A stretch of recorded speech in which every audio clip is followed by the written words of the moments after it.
I was sitting in my recliner watching my favorite renovation show when the screen suddenly went black. I looked up to see my son-in-law Brent standing over me with the remote in his hand and a look of pure disgust on his face. "Enough of this," he spat out. "Give me the remote, you useless old man." My daughter Tasha was standing right behind him, and I waited for her to defend me. I waited for her to say that this was my house and my television. Instead, she just looked down at her phone and nodded silently. I did not say a word. I simply stood up and walked up the stairs to my room. They thought I was defeated. They thought I was just a senile old man accepting his fate. They had no idea that by the time they returned from work the next day, their keys would not fit the locks, and the life they thought they owned would be gone forever.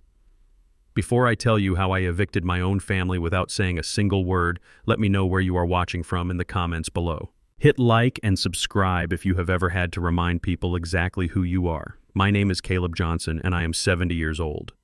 I spent 40 years as a structural engineer pouring the concrete foundations that hold up half the skyline of this city. I know a thing or two about load-bearing walls, and I know exactly how much pressure a structure can take before it collapses. For the last 3 years since my wife Bee passed away, I have been the silent structure holding up my daughter and her husband.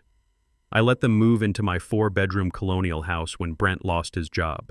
I paid off their credit card debt quietly. I cooked their meals. I thought I was helping family. But yesterday I realized I was just harboring termites. It was a Tuesday evening and the humidity in the living room was thick. I was watching this old house enjoying the craftsmanship of a proper window installation.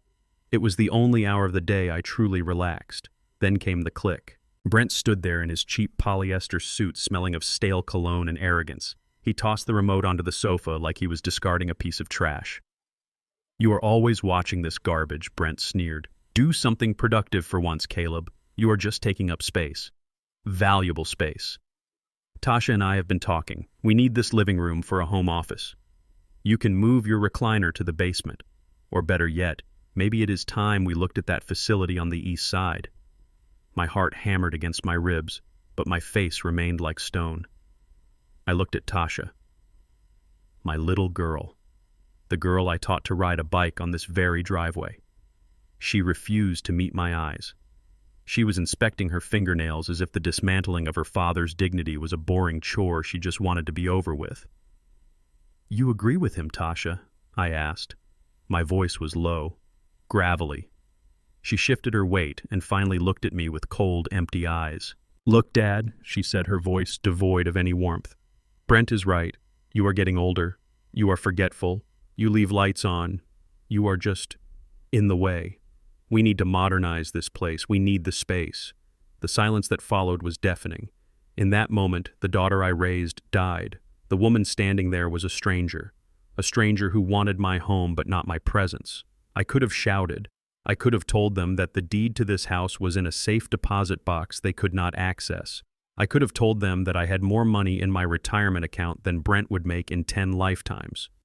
But I learned a long time ago on the construction site that you do not argue with fools, you just change the locks. I stood up slowly, my knees popping in the silence. I looked at Brent. I looked at Tasha. I memorized their faces in that moment. The arrogance, the entitlement, the utter lack of respect. I walked past them. I climbed the oak staircase that I had sanded and stained with my own hands 30 years ago. I went into my bedroom and closed the door. I heard them laughing downstairs.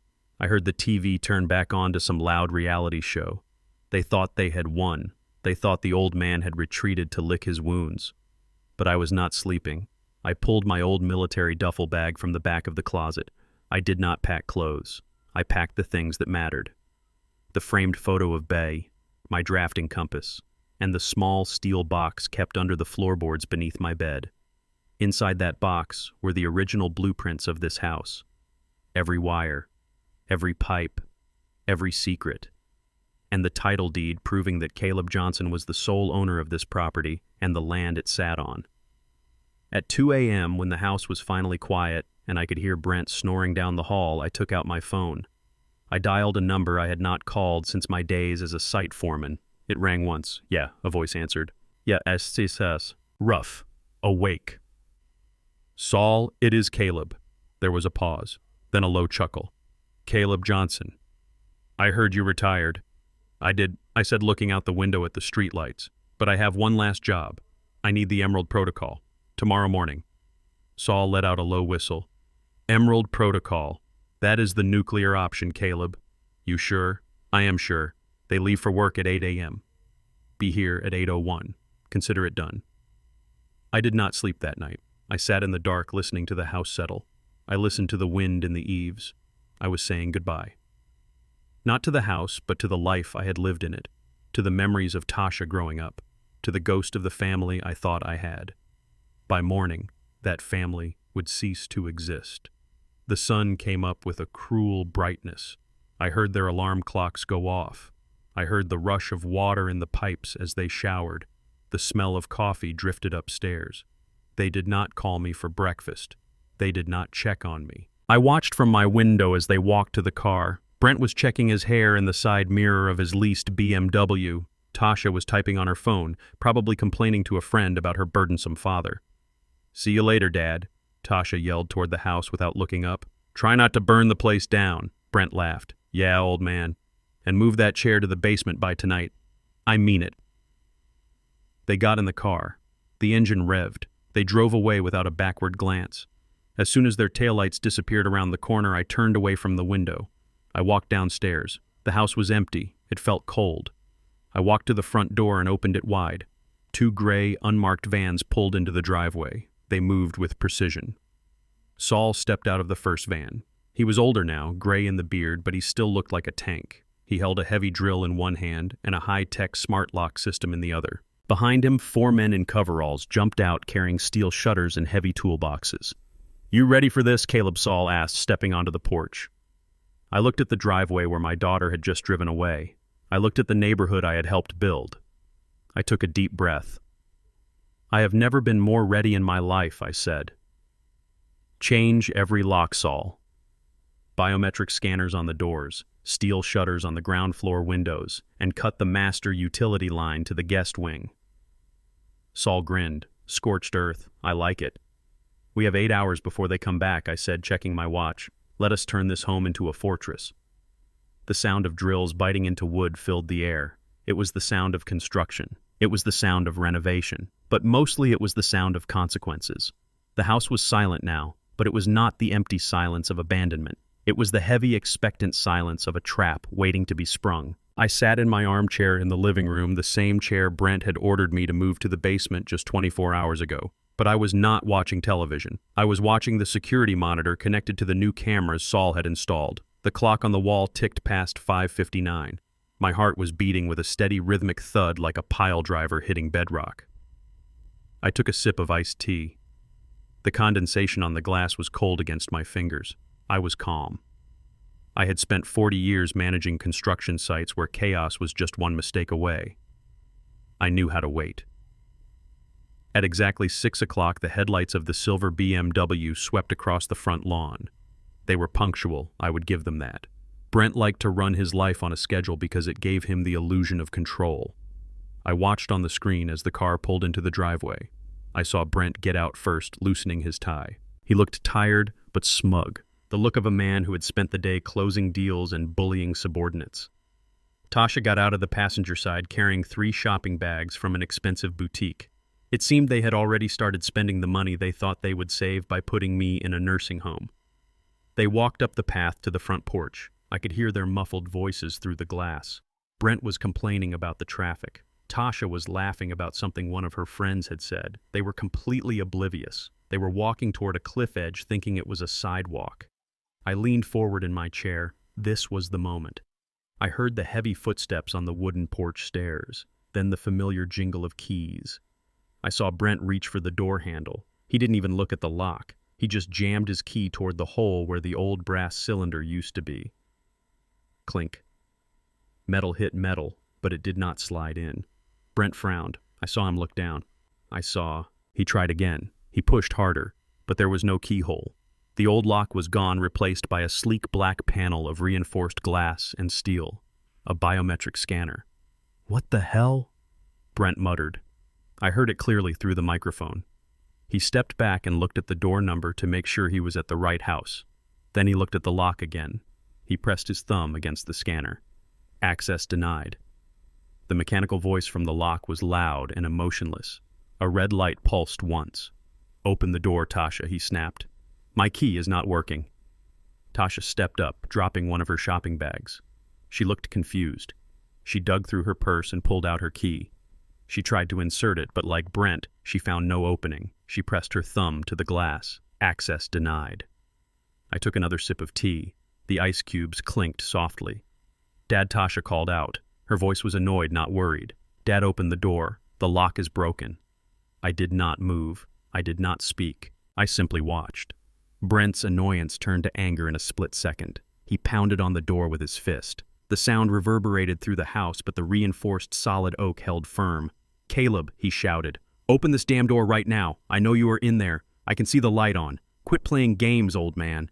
He kicked the bottom of the door, a scuff mark on the fresh varnish. I made a mental note to charge him for that later. I picked up my phone. I had dialed the number 5 minutes ago. I just needed to press send. 911, what is your emergency? Yes, this is Caleb Johnson at 420 Maple Avenue. There are 2 aggressive individuals on my front porch attempting to break into my property. They are screaming and kicking the door. I am an elderly man and I fear for my safety. Are they armed, sir? I do not know. The man is very agitated. He is threatening to break the door down. Please hurry. We have a unit 2 blocks away, sir. Sit tight. I hung up.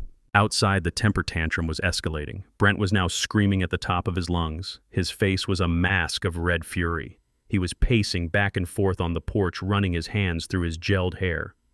"You useless old parasite," Brent screamed. "You changed the locks. Who gave you permission to touch my house? When I get in there, I am going to throw every single thing you own onto the street. Do you hear me?" Neighbors were starting to come out. Mrs. Higgins from across the street was peering through her blinds. The young couple next door had stopped walking their dog to watch the spectacle. Brent didn't care. His ego was bruised, and a man like Brent protects his ego with volume. Tasha was crying now, not tears of sadness, but tears of frustration. "Dad, please," she yelled, slapping the door with her open palm. "This isn't funny. I have frozen food in these bags. Open the door." Then came the blue lights. They swept across the front of the house, illuminating Brent's sweaty face in flashes of azure and crimson.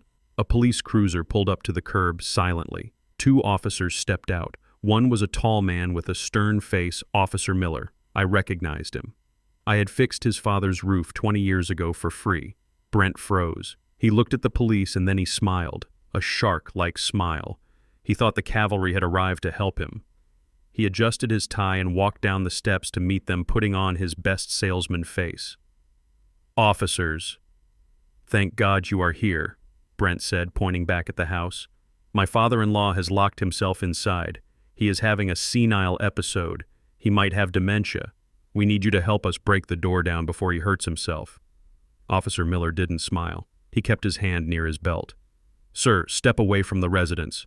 We received a call about an attempted break-in and harassment." "Break-in," Brent laughed, a short, nervous sound. No, you misunderstand. I live here. This is my house. That man inside is my guest. He has gone crazy." Please," Officer Miller said. His voice was flat, professional. Brent huffed, rolling his eyes as if this was a massive inconvenience. He pulled out his wallet and flipped it open, flashing his driver's license. Tasha did the same, her hands shaking. "This is ridiculous," Brent muttered. "When you get that door open, I want him committed. Tonight." Officer Miller took the IDs and walked back to the cruiser. His partner stood by the passenger door, hand resting on his radio, watching Brent closely. I could see Brent tapping his foot impatiently. He was already rehearsing the speech he would give me once the police let him in. He was planning his victory. Inside the house, I stood up and walked to the window. I pulled the curtain back just an inch, just enough for them to see me.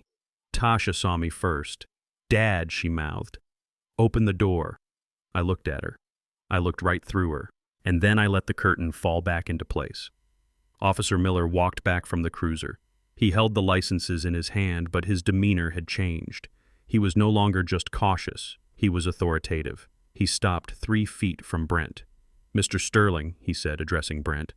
"Mrs. Sterling, I need you to vacate the premises immediately." "Excuse me," Brent said, his jaw dropping. "I ran a check on this address." Officer Miller said loud enough for the neighbors to hear. "This property is registered to the Caleb Johnson Family Trust." The sole trustee and legal resident is Caleb Johnson. Your names do not appear on the deed. They do not appear on any lease agreement. And according to Mr. Johnson, you have been asked to leave multiple times. That is a lie, Brent spat, stepping forward. I have lived here for 3 years. My mail comes here. Then you should have signed a lease, Officer Miller said, stepping forward to meet him. Without a lease or a name on the deed, you are guests. And the owner has revoked your guest privileges. You are trespassing. This is insanity, Tasha shrieked. He is my father. That is a civil matter, ma'am, the officer said, turning to her. Right now, this is a criminal matter. If you do not leave this property in the next 2 minutes, I will arrest you both for trespassing and disturbing the peace. Mr. Johnson has also indicated he will press charges for the damage to his front door. Brent looked at the door. He looked at the officer. Then he looked up at my window. His face went from red to a pale shade of gray. He realized in that moment that he had built his entire life on land he did not own. He realized that the useless old man he had mocked held the only key that mattered. Fine, Brent hissed. Fine. We will go. But this isn't over. We will be back with a lawyer in the morning. Officer Miller crossed his arms. If you come back without a court order, you will be going to jail. Have a good night. Brent turned around. He looked like a deflated balloon. He grabbed Tasha's arm roughly. Come on, he growled. Where are we going? Tasha wailed, dragging her bags. The Marriott Brent snapped. I watched them get back into the BMW. It wasn't the triumphant exit they were used to. It was a retreat, a humiliating public defeat. As they backed out of the driveway, Brent slammed his hand against the steering wheel. I walked away from the window. I went to the kitchen and rinsed my glass. I placed it in the drying rack. The house was quiet again. But now it was a peaceful silence. The air felt lighter. I opened the fridge and took out the steak I had bought for myself. I was going to cook a real dinner tonight. But I knew this was just the opening skirmish. Brent was a man who prided himself on winning. He wouldn't stop at a locked door. He would come back and he would try to hit me where he thought I was weak. My money, my mind, my reputation. Let him come. He was playing checkers. I had been playing chess for 40 years. I sat down at the kitchen table and pulled out the file I had prepared for tomorrow. The file labeled Apex Realty. If Brent thought tonight was bad, wait until he walked into his office tomorrow morning. The foundation was already cracking. I was just getting ready to swing the sledgehammer. My phone buzzed on the kitchen table. It was a notification from my bank app. Attempted transaction declined. $500 at the Ritz-Carlton. I smiled and took another bite of my steak. It was medium rare, just the way I liked it. For the first time in 5 years, I was eating a meal in my own house without listening to Brent complain about the texture of the meat or Tasha worrying about calories. The silence was delicious, but the notification on my phone was even sweeter. It told me exactly where they were and exactly what they were trying to do. They were trying to bleed me dry one last time. 30 minutes earlier, Brent had peeled out of my driveway, vowing revenge. I knew exactly where he would go. He was a man of predictable vices. When his ego was bruised, he sought luxury to soothe it. He would want the most expensive room service, the softest sheets, and the most premium whiskey to wash down the humiliation of being kicked out by an old man. He reached into his wallet and pulled out the platinum Amex card I had given Tasha 5 years ago. He thought it was an infinite well of money. He thought I was just the senile old heavy lifter who paid the bills without looking at the statements. I could see the scene in my mind as clearly as if I were standing in the lobby. Brent slamming his hand on the marble counter demanding the presidential suite. He would be loud, making sure everyone in the lobby knew he was a VIP. He would throw that black card onto the counter with a flourish. But here's the thing about concrete. It takes 28 days to fully cure, but once it does, it is harder than stone. My patience had cured. I picked up my phone and opened the banking app again. Another notification. Attempted transaction declined. This time it was Tasha's card. $300, probably for a spa treatment to calm her nerves. I had not just canceled the cards, that would have been too simple. I had reported them stolen. I had flagged all activity as fraudulent. When the receptionist at the Ritz swiped that card, the system didn't just say decline, it said call security. I imagined the look on Brent's face. The clerk probably lowered his voice and asked for another form of payment while looking at him with suspicion. Brent would turn red. He would bluster. He would yell, "Do you know who I am?" I took a sip of red wine. I knew who he was. He was a 35-year-old man with $40 in his checking account and a leased BMW he couldn't afford. For 5 years, I had quietly paid off their balances at the end of every month. It was my way of helping, my way of keeping the peace. I paid for the dinners I wasn't invited to. I paid for the suits Brent wore to interviews where he bragged about being a self-made man. I paid for the vacations where they left me at home to watch the dog. I was the silent investor in their facade of success. Tonight, the investor was pulling out. I scrolled through the transaction history on my phone. In the last month alone, they had spent $4,000 on clothes and dining. $4,000. I looked around my kitchen. The cabinets were from 1995. The linoleum was peeling in the corner. I had denied myself renovations for decades to fund their lifestyle. I tapped the screen and froze their joint checking account too, the one I deposited money into every Friday. Access denied. An hour later, my phone buzzed again. A text message from Tasha. "Dad, are you crazy? The cards are not working. We are at the hotel, and they are threatening to call the cops if we do not pay for the valet. Turn them back on right now." I deleted the message without replying. I cleaned my plate and walked into the living room. I pulled out the old photo album from the bookshelf. There was a picture of me from 1980 standing on the steel beams of the First National Bank Tower. I was young then, strong. My hands were covered in grease and dust. Beside me was a man named Joe, a foreman who taught me everything I knew about structural integrity. Joe used to say, "If you build on a swamp, do not be surprised when the house sinks." I had built a life for my daughter on a swamp of easy money and zero accountability. Now I was draining the swamp. I checked the GPS tracker on the family plan. I hadn't removed them from that yet. I wanted to see where they would land. The dot on the map moved away from the Ritz-Carlton. It moved away from the downtown district. It crawled slowly toward the highway. It stopped at the Bluebird Motel. I laughed out loud. The Bluebird. I knew it well. I had fixed their septic system 10 years ago. It was a place where truckers slept for a few hours and where people went when they didn't want to be found. The sheets were thin, the walls were thinner, and the air conditioner rattled like a dying engine. This was their reality now. I could imagine the argument happening in that cramped room. Brent would be pacing on the stained carpet, kicking the cheap furniture. I can hear him now screaming at Tasha. "Your father is senile. He has lost his mind. He is a retired bricklayer, Tasha. He spent 40 years playing in the dirt. He doesn't understand finance. He doesn't understand how the world works. He thinks he can just cut us off." That was Brent's fatal flaw.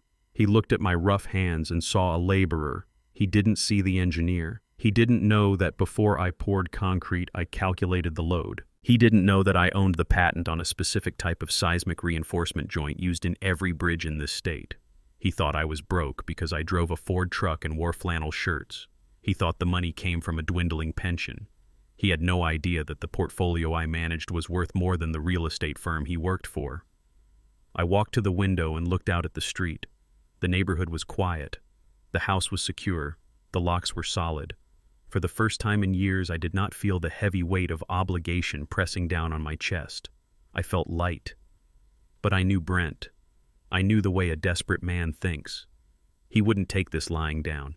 He would try to hit back. He would try to use the one thing he thought gave him power over me, my perceived incompetence. He would go for my sanity. He would try to prove I was unfit. He would try to take the power of attorney. I went back to the table and opened my laptop. I pulled up a file I had prepared months ago. It was a complete medical evaluation from my neurologist dated last week. Clean bill of health. Cognitive function excellent. I also opened another folder. This one was labeled Apex Realty. It contained public records regarding the new commercial center Brent was trying to develop, the project that was going to make his career, the project he had leveraged everything on. I zoomed in on the survey map. The proposed site was on the corner of 5th and Main. I smiled. I knew that corner. I had worked on the foundation of the old warehouse that stood there in the 70s. We had found a sinkhole during the excavation. We had filled it, but the ground was unstable. It was a geological nightmare. Brent didn't know that. His fancy digital surveys hadn't gone deep enough, but the old man who played in the dirt knew. Tomorrow, Brent was going to go to work trying to destroy me. He didn't know that I was already 5 moves ahead. I closed the laptop and turned off the lights. I climbed the stairs to my bedroom. The bed felt big and empty without B. But tonight it also felt safe. I lay down and listened to the silence. No TV blaring downstairs, no arguments about money, no doors slamming. Just the sound of a house that finally belonged to its owner again. At the Bluebird Motel, Brent was probably trying to sleep on a lumpy mattress, plotting his revenge. He was probably telling Tasha that tomorrow he would fix everything, that he would crush the old man. Let him try. You can't crush a man made of steel and concrete with a plastic hammer. I closed my eyes and slept the deep, dreamless sleep of the righteous. Tomorrow, the real demolition would begin. The next morning, I did not wake up with anger. I woke up with a plan. I dressed with the same precision I used to apply when supervising a skyscraper pour. I put on my best flannel shirt, my pressed khakis, and my polished work boots. I was not going to a construction site, but I was definitely going to demolish something. I was going to dismantle my son-in-law's career. You see, Brent was not just a greedy husband, he was a shark in a cheap suit. He worked for Apex Realty, the biggest commercial developer in the state. For months, he had been hinting about a massive project called the Centurion, a sprawling shopping complex that was going to revitalize the district. He bragged about the commission check he would get. He bragged that it would buy him a Porsche. What he never mentioned was that the centerpiece of the Centurion project was my land. My house sat on the corner lot, the critical access point for the entire development. Brent had promised his bosses he could deliver the property for free by taking over my assets. He had sold Skin of the Bear before he even shot the bear. I drove my old Ford truck to the glass and steel tower of Apex Realty downtown. I parked right next to the row of Mercedes and Teslas. The valet looked at my truck with disdain, but I tossed him a $20 bill and walked past him. The lobby was cold and sterile. The receptionist, a young woman with too much makeup, barely looked up from her screen. "Can I help you, sir? Deliveries are in the back," she said, popping her gum. "I am not a delivery man," I said, my voice echoing off the marble floors. "I am here to see David Sterling." She laughed, a short, condescending sound. "Mr. Sterling is the CEO. He does not see walk-ins. Do you have an appointment?" "Tell him Caleb Johnson is here," I said, leaning my heavy hands on the desk. "Tell him the man who taught him how to read a seismic survey is standing in his lobby." She hesitated, looking at the stern expression on my face. She picked up the phone. A moment later, her eyes went wide. She hung up and swallowed hard. "Mr. Sterling says to send you right up. Top floor." I stepped into the elevator. As the numbers climbed, I thought about David.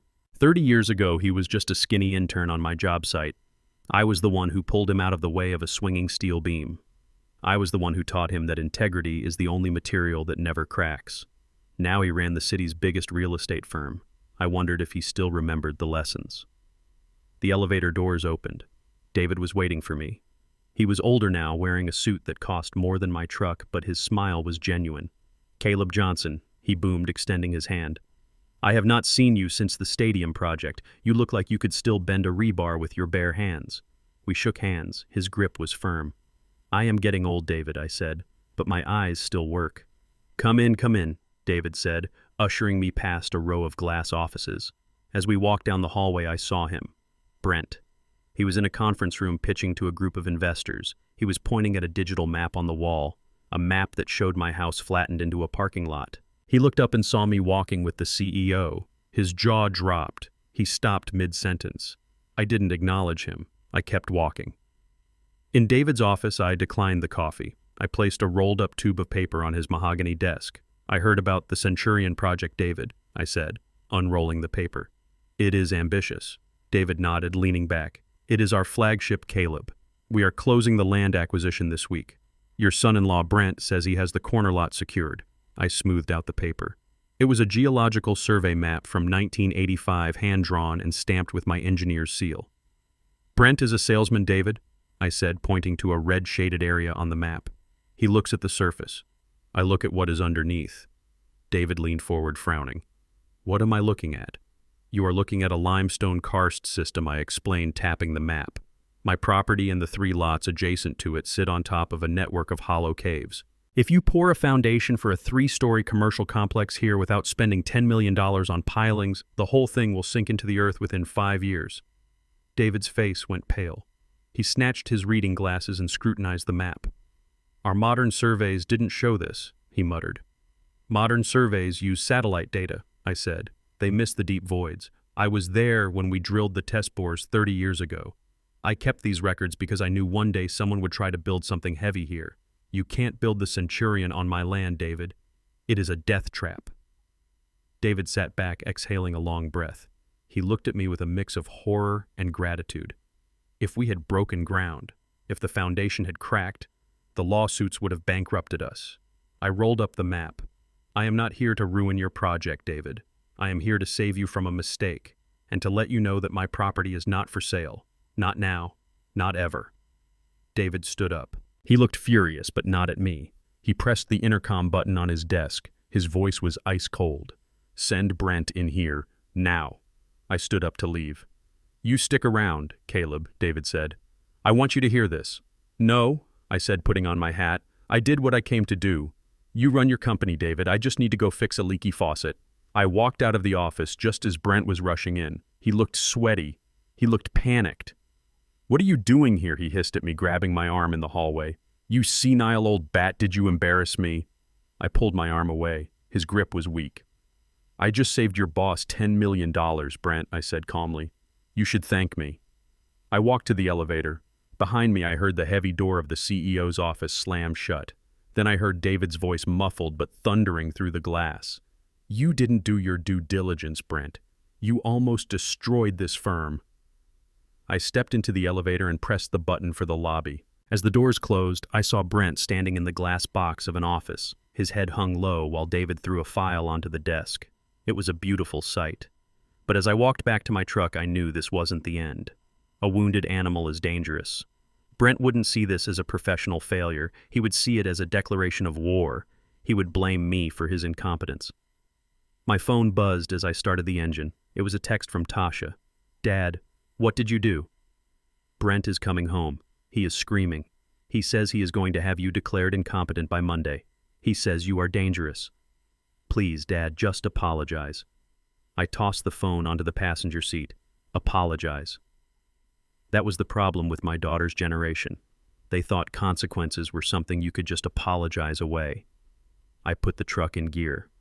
I wasn't going home to apologize. I was going home to prepare for the next wave.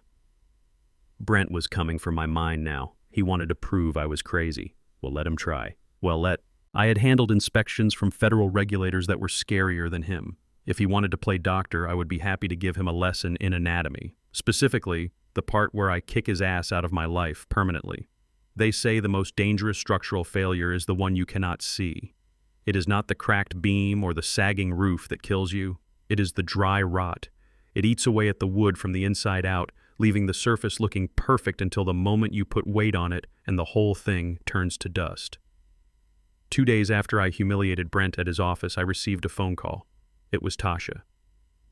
Dad, she sobbed into the phone. Her voice was thick with tears. I am so sorry. I do not know what happened. Brent has been under so much pressure and I miss you, Dad. Please, can we meet? Just you and me. No, Brent. I just want to see my father. I held the phone to my ear and listened to the sound of my daughter crying. A part of me, the part that remembered holding her when she scraped her knee, wanted to rush to her, wanted to fix it. But the other part of me, the part that had spent 40 years negotiating with crooked subcontractors, heard something else. I heard the pitch. I heard the desperate tone of a woman who was not sorry for what she did, but sorry for what she had lost. Okay, Tasha, I said, keeping my voice level. Where do you want to meet? The Coffee Bean on 4th, she said, sniffing. In an hour, please, Dad. I hung up.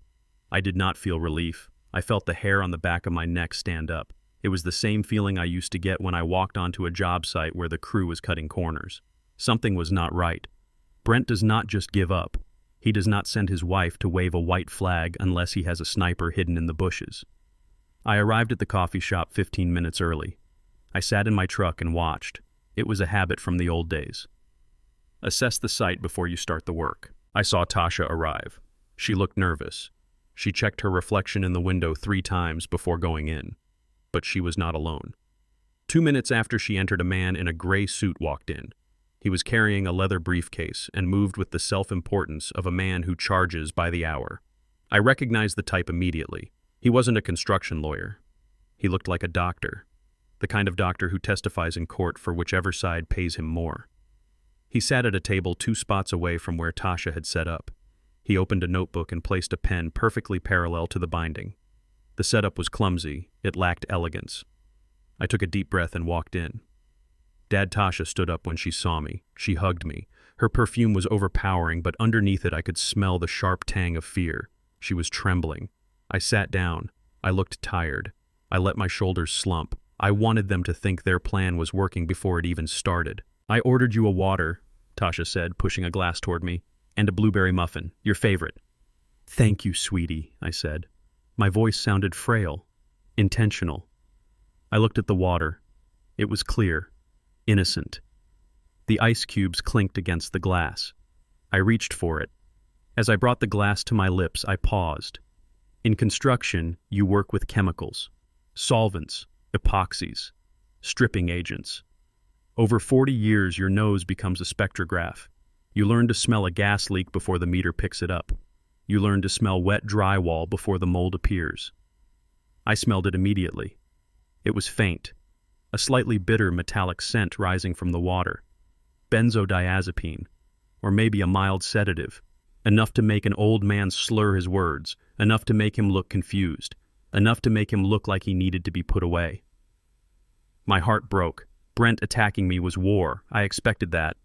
But Tasha trying to drug me, that was not war. That was parricide. She was trying to kill the person I was, so they could control the shell that remained. I looked at her. She was smiling a tight, forced smile. "Drink your water, Dad," she said. "You look dehydrated." I looked past her to the man in the gray suit. He was watching us over the top of his menu. He was waiting for the show to start. I needed to give them a show. "Oh, look, Tasha," I said, pointing out the window behind her. "Is that your friend Sarah?" Tasha turned around quickly. "Sarah where?" In that split second, I moved with the speed of a man half my age. I poured the contents of my glass into the dense potted fern sitting on the divider next to our table. It took less than a second. I brought the empty glass back to my lips and tilted my head back, pretending to swallow. "Ah, that is better," I said, wiping my mouth. Tasha turned back. "I do not see her, Dad." "My mistake," I said. "My eyes are not what they used to be." I watched her shoulders relax. She thought I had swallowed the bait. Now I just had to wait for the imaginary drug to kick in. "So, Tasha," I said, leaning back, "why are we here?" "I just wanted to apologize, Dad," she said, reaching for my hand. "Brent has been difficult, but we worry about you. Living in that big house all alone, maybe it is too much for you." I let my eyelids droop. I let a small tremor enter my hand. "The house," I mumbled. "Yes, the house is big. Sometimes I get lost in the hallway." Tasha's eyes lit up. She glanced at the man in the gray suit. He was writing furiously in his notebook. "You get lost." "Dad," she asked, pressing, "do you forget where you are?" I looked at the muffin. I poked it with my finger. "Who is B?" I asked. "Where is B?" Tasha squeezed my hand. "Dad, Mom died 3 years ago. Do you remember?" I stared blankly at the wall. "B is coming back," I said softly. "She went to the store. She went to buy concrete." The man in the gray suit stood up. He walked over to our table as if it were a coincidence. "Excuse me," he said, his voice slick with false concern. I couldn't help but overhear. "Is everything all right here?" Tasha looked up, feigning surprise. "Oh, my father. He is just having a moment." He gets confused. "I am Dr. Eris," the man said, pulling out a card. "I specialize in geriatric cognitive decline. It looks like your father is experiencing a classic dissociative episode." I looked at Dr. Eris. I looked at his expensive watch. I looked at his perfectly manicured hands. He had never held a shovel in his life. He was a hired gun here to certify that Caleb Johnson was mentally incompetent so his son-in-law could seize his assets. "Who are you?" I slurred, letting my head roll to the side. "Are you the inspector? The foundation is good." I checked the rebar. Dr. Eris nodded gravely, looking at Tasha. "It is advanced. Look at the pupil dilation. The confusion. He thinks he is on a construction site. This is dangerous behavior, Mrs. Sterling. He could hurt himself or others." Tasha looked down at me. For a second I saw a flicker of guilt in her eyes, but then she thought about the Malibu beach house. She thought about the approval of her husband, and the guilt vanished. "What should we do, doctor?" she asked. "I can sign a temporary evaluation right now," Dr. Aris said, pulling a form from his briefcase. "An emergency hold. We can get him into a facility tonight for his own safety. Once he is secure, you can file for conservatorship." They were talking about me like I was a piece of furniture to be moved. I let my head drop onto the table. I closed my eyes. "Excellent reaction to the stimulus," Dr. Aris noted. "He is lethargic. The brain is shutting down." I listened to the scratch of his pen on the paper. Every stroke was a nail in the coffin of our relationship. "Okay," Tasha whispered. "Do it. Sign the paper." I counted to 10 in my head. I needed them to commit. I needed the signature on the paper. I needed the crime to be complete. "There," Dr. Aris said. "Doctor, I have certified that he is a danger to himself. We should call an ambulance." "No," Tasha said quickly. "Brent is coming with the car. We will take him." I heard my phone buzz in my pocket. It was recording. It had been recording since I walked in. I lifted my head slowly. I opened my eyes. I dropped the act. The fog cleared from my face. My posture straightened. The tremor in my hand vanished. I looked at Dr. Aris with a gaze that could cut steel. "Dr. Aris," I said, my voice clear and strong, "before you call that ambulance, you might want to check the potted fern next to you." Dr. Aris froze. "What?" I pointed to the plant. "It looks a little sleepy, don't you think? Probably because it just drank about 6 ounces of water laced with sedatives." Tasha gasped. She pulled her hand away from mine as if I were fire. "Dad," she stammered. You are awake." "I have been awake since 1975, Tasha," I said, standing up. I looked down at the doctor. "And you. Dr. Aris, is it?" "Doctor. I assume that is not your real name, or if it is, your medical license is about to be revoked. Diagnosing a patient you have never examined based on a theatrical performance. That is malpractice, conspiracy, and fraud." Dr. Aris slammed his notebook shut. He looked at Tasha with panic. "You said he was senile. You said he was gone." "He lied to you too," I said, smiling. "Just like he lies to everyone." I picked up the glass of water. There was a single drop left in the bottom. "I am taking this glass," I said, "and I am going straight to the police lab. And then I am going to get a blood test. When it comes back clean and this glass comes back dirty, you and Brent are going to have a very hard time explaining why you tried to poison a 70-year-old man." Tasha started to cry again, real tears this time, tears of terror. "Dad, no, wait. It wasn't my idea. Brent made me do it. He said it was the only way." I looked at her. I looked at the daughter I had raised.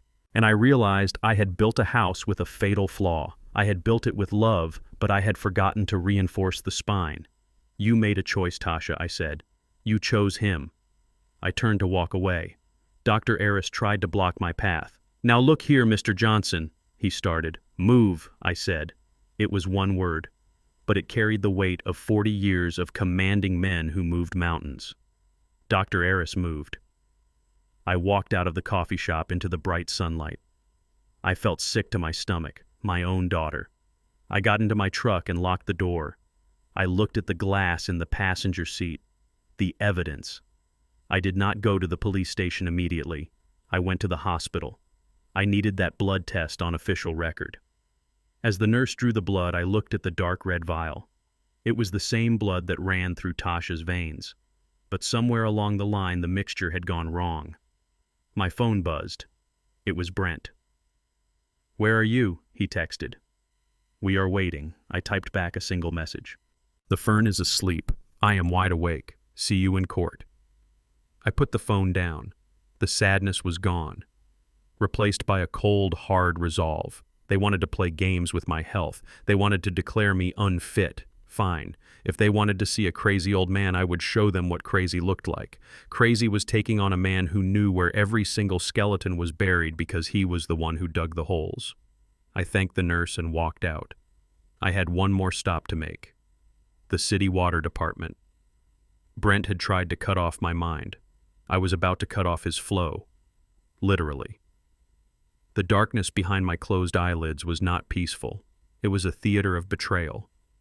I lay with my head resting on the cool laminate of the coffee shop table, my breathing shallow and rhythmic, just as I had seen men do when they were knocked out by heat exhaustion on a job site. But my mind was a racing engine. I felt Tasha's hand on my shoulder, but it was not a touch of comfort. It was a test. She was checking to see if the drug had taken hold. "He is out," she whispered. Her voice was shaking, but not with fear. It was shaking with adrenaline. "Good, Dr. Aris said." His voice was no longer professional. It was bored. "I signed the emergency committal form. You have 72 hours before a judge reviews it. Get him to the facility and get the power of attorney notarized. My invoice will be in your email by tonight." I heard the scrape of a chair and the sound of footsteps walking away. The doctor was gone. He had done his dirty work and left the cleanup to the family.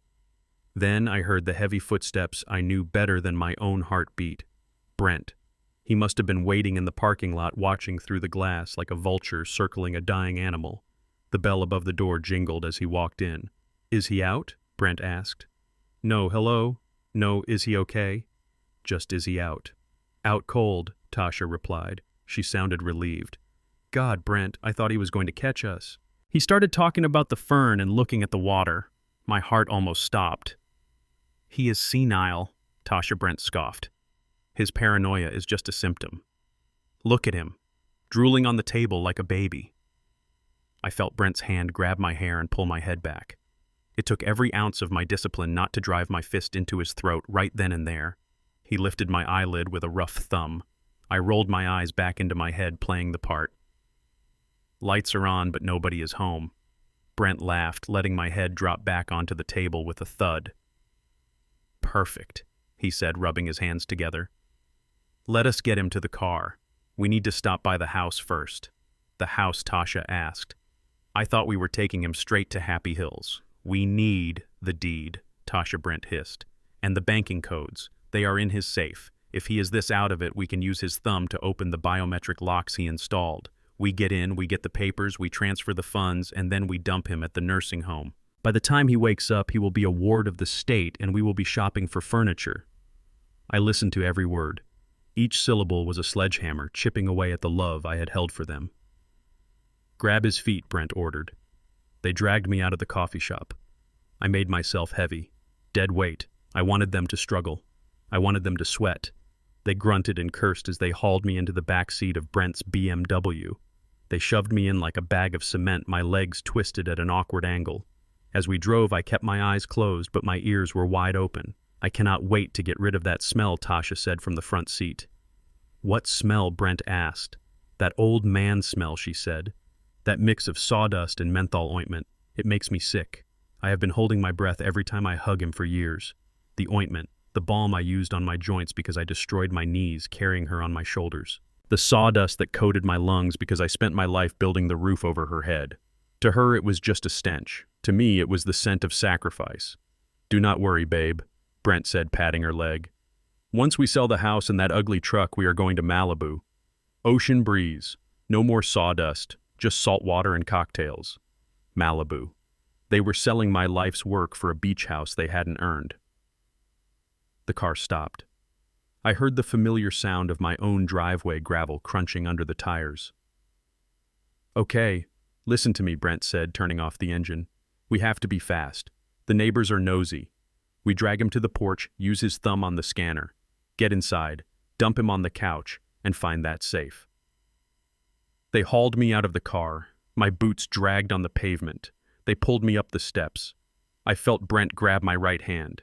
He jammed my thumb against the glass of the scanner I had installed just days ago.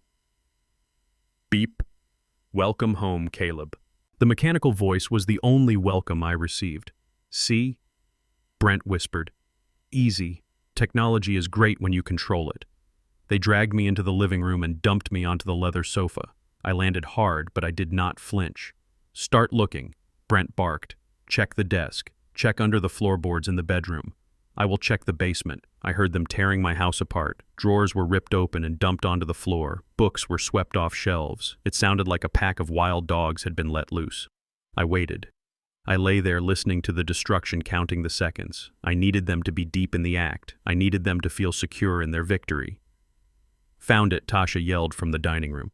I found the box. I heard Brent running up the stairs from the basement. He rushed into the dining room. "Let me see," he panted. I opened my eyes. I sat up slowly. I adjusted my flannel shirt. I brushed a piece of lint off my trousers. I stood up and walked silently to the doorway of the dining room. They were huddled over my steel lockbox, the one I kept my will and the deed in. Tasha was trying to pry it open with a screwdriver. Brent was cheering her on. "You are going to strip the screw, Tasha," I said. My voice was calm. Deep. The voice of a foreman catching a rookie making a mistake. They both froze. It was comical. They turned around in slow motion, their faces pale, their eyes wide with terror. It was as if a ghost had walked into the room. Dad, Tasha squeaked, dropping the screwdriver. It clattered on the hardwood floor. You are awake," Brent stammered. The doctor said. "The doctor is an idiot, Brent," I said, stepping into the room. "And so are you." I walked over to the table and picked up the steel box. I dusted it off. "You really thought I would drink anything you gave me?" I asked, looking at Tasha. "After you tried to steal my house, after you called the police on me, you think I am that stupid?" "I didn't drink the water, Tasha. I gave it to the plant. The only thing you poisoned today was the last shred of love I had left for you." Brent's shock was turning into aggression. He realized he was cornered. He realized his plan had failed. He puffed out his chest, trying to intimidate me. "Give me that box, Caleb," he growled, stepping forward. "I do not care if you are awake. You are old. You are weak. I am taking that house." He lunged for me. I did not move. I did not flinch, because I saw the shadow move in the hallway behind him. Before Brent could touch me, a hand the size of a shovel clamped onto his shoulder. Saul stepped out of the shadows. He was wearing his dark work coveralls, his tool belt hanging heavy on his hips. He was 65, but he had spent 40 years swinging a sledgehammer. He was built like a brick wall. "I wouldn't do that," son Saul rumbled. His voice sounded like gravel grinding in a mixer. Brent yelped, trying to pull away, but Saul's grip was iron.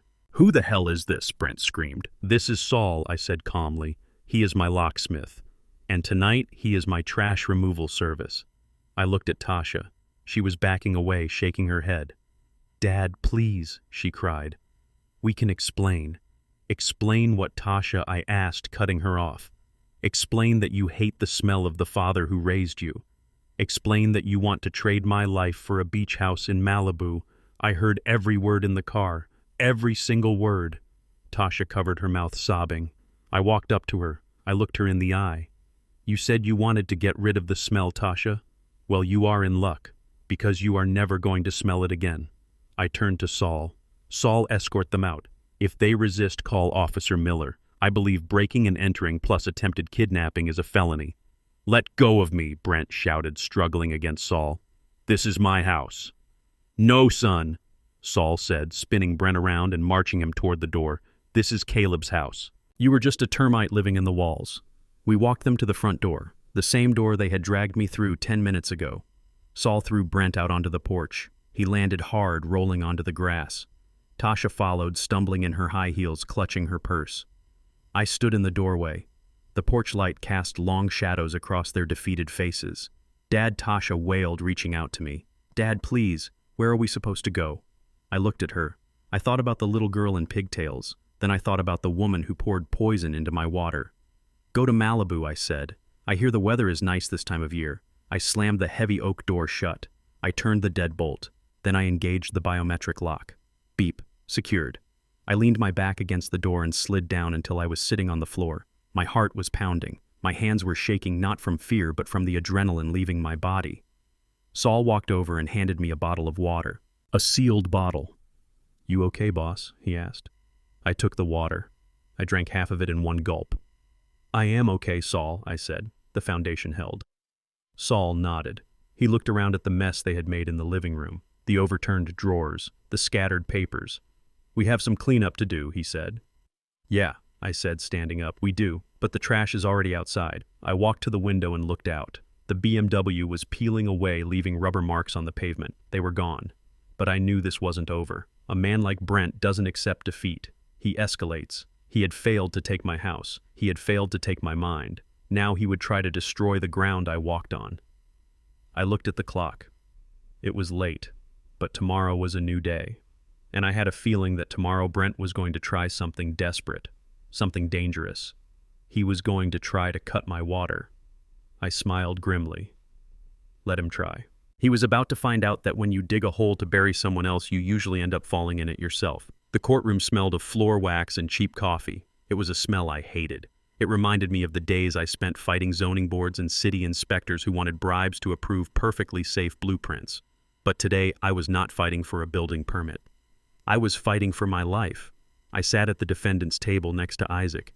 Isaac Goldblum has been my lawyer for 40 years. He is 5 feet tall, wears suits that went out of style in the 70s, and looks like a grandfather who should be feeding pigeons in the park. But I knew the truth. Isaac was a pit bull. He didn't bark. He just bit you in the jugular and didn't let go until you bled out. On the other side of the aisle sat Brent and Tasha. Brent was wearing his best navy blue suit, trying to look like the grieving, concerned son-in-law. Tasha was staring at her hands, refusing to look at me. She looked smaller today. Guilt does that to a person. It shrinks you from the inside out. The judge was a stern woman, with glasses perched on the end of her nose. Judge Patterson. I knew her reputation. She didn't like drama. She liked facts. Brent's lawyer stood up first. He was young, slick, and spoke with the kind of rehearsed empathy that made my skin crawl. Your Honor, he began. We are here today with heavy hearts. This is not about money. This is about safety. Mr. Johnson is a beloved father and grandfather, but his mental state has deteriorated rapidly. He has become paranoid, aggressive, and violent. We are asking for emergency guardianship to ensure he receives the medical care he desperately needs. He gestured to a screen set up in the corner. We have video evidence of a violent episode that occurred just last week. The video played. It was grainy footage taken from a cell phone. It showed me in my living room holding a sledgehammer. In the video, I was swinging the hammer into the drywall, screaming. To an outsider, it looked like madness. It looked like an old man destroying his own home in a fit of rage. I watched Brent smirk. He thought he had me. What the video did not show was the context. It did not show that I had found a dangerous electrical short behind that wall. It did not show that I was rushing to open the wall to prevent a fire because Brent had hired a cheap, unlicensed handyman to install a dimmer switch. I wasn't screaming in rage. I was yelling for Tasha to cut the main breaker. But without sound and without context, I looked like a monster.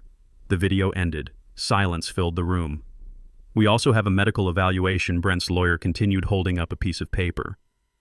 Dr. Aris, a specialist in geriatric care, observed Mr. Johnson 2 days ago. His report indicates severe cognitive decline, paranoid delusions, and a disconnect from reality. Judge Patterson looked at the report. She looked at me. Mr. Johnson, she said, do you have anything to say? I started to stand up, but Isaac put a hand on my arm. His grip was surprisingly strong. Sit down, Caleb, he whispered. Let me handle the demolition. Isaac stood up slowly, buttoning his jacket. He didn't walk to the podium. He stood right there, leaning on his cane. Your Honor. Isaac said, his voice raspy but clear. My client does not deny swinging a hammer. He is a structural engineer. He swings hammers for a living. And if Mr. Sterling had included the audio in that video, you would hear my client shouting, fire in the wall. He was saving the house, not destroying it. Brent's lawyer jumped up. Objection. Speculation. Overruled, the judge said, leaning forward. Continue, Mr. Goldblum. As for the medical report, Isaac continued, picking up a piece of paper from his own file. We find it very interesting. Dr. Aris diagnosed my client in a coffee shop in under 10 minutes without running a single test. That alone is grounds for a malpractice suit. But what is more interesting is why my client appeared confused during that meeting. Isaac walked over to the bench and handed the judge a document. This is a toxicology report from Mercy Hospital taken 1 hour after the meeting at the coffee shop. It shows high levels of benzodiazepine in Mr. Johnson's blood, a sedative. The courtroom went deadly silent. I saw Tasha flinch physically as if she had been slapped. Brent went pale. Isaac turned to look at them. His eyes were not kind. My client didn't have a dementia episode. Your Honor, he was drugged, poisoned by his own daughter and son-in-law in an attempt to fabricate a medical crisis. They didn't want to help him. They wanted to incapacitate him so they could access his bank accounts. Judge Patterson read the report. Her face turned red. She looked up at Brent. Her eyes were lasers. Is this true? She asked. Her voice was quiet but terrifying. Brent stood up, stammering. "No, Your Honor, that is a lie. He must have taken the pills himself. He is crazy. He is trying to frame us." "Sit down, Mr. Sterling," the judge barked. She turned back to the papers. She flipped through them aggressively. "Mr. Sterling," she said, "this court is designed to protect the vulnerable. It is not a weapon for you to use to steal your father-in-law's estate. The evidence here is overwhelming. The application for guardianship is denied with prejudice." She banged her gavel. It sounded like a gunshot. "But I am not finished," she added. "I am forwarding this file to the district attorney's office. If this toxicology report is accurate, you two are looking at charges for assault and attempted fraud. Get out of my courtroom." Brent looked like he was going to vomit. Tasha was openly weeping now, burying her face in her hands. I stood up. I felt 10 pounds lighter. Isaac patted me on the back. "Good job, Caleb," he said. The foundation held.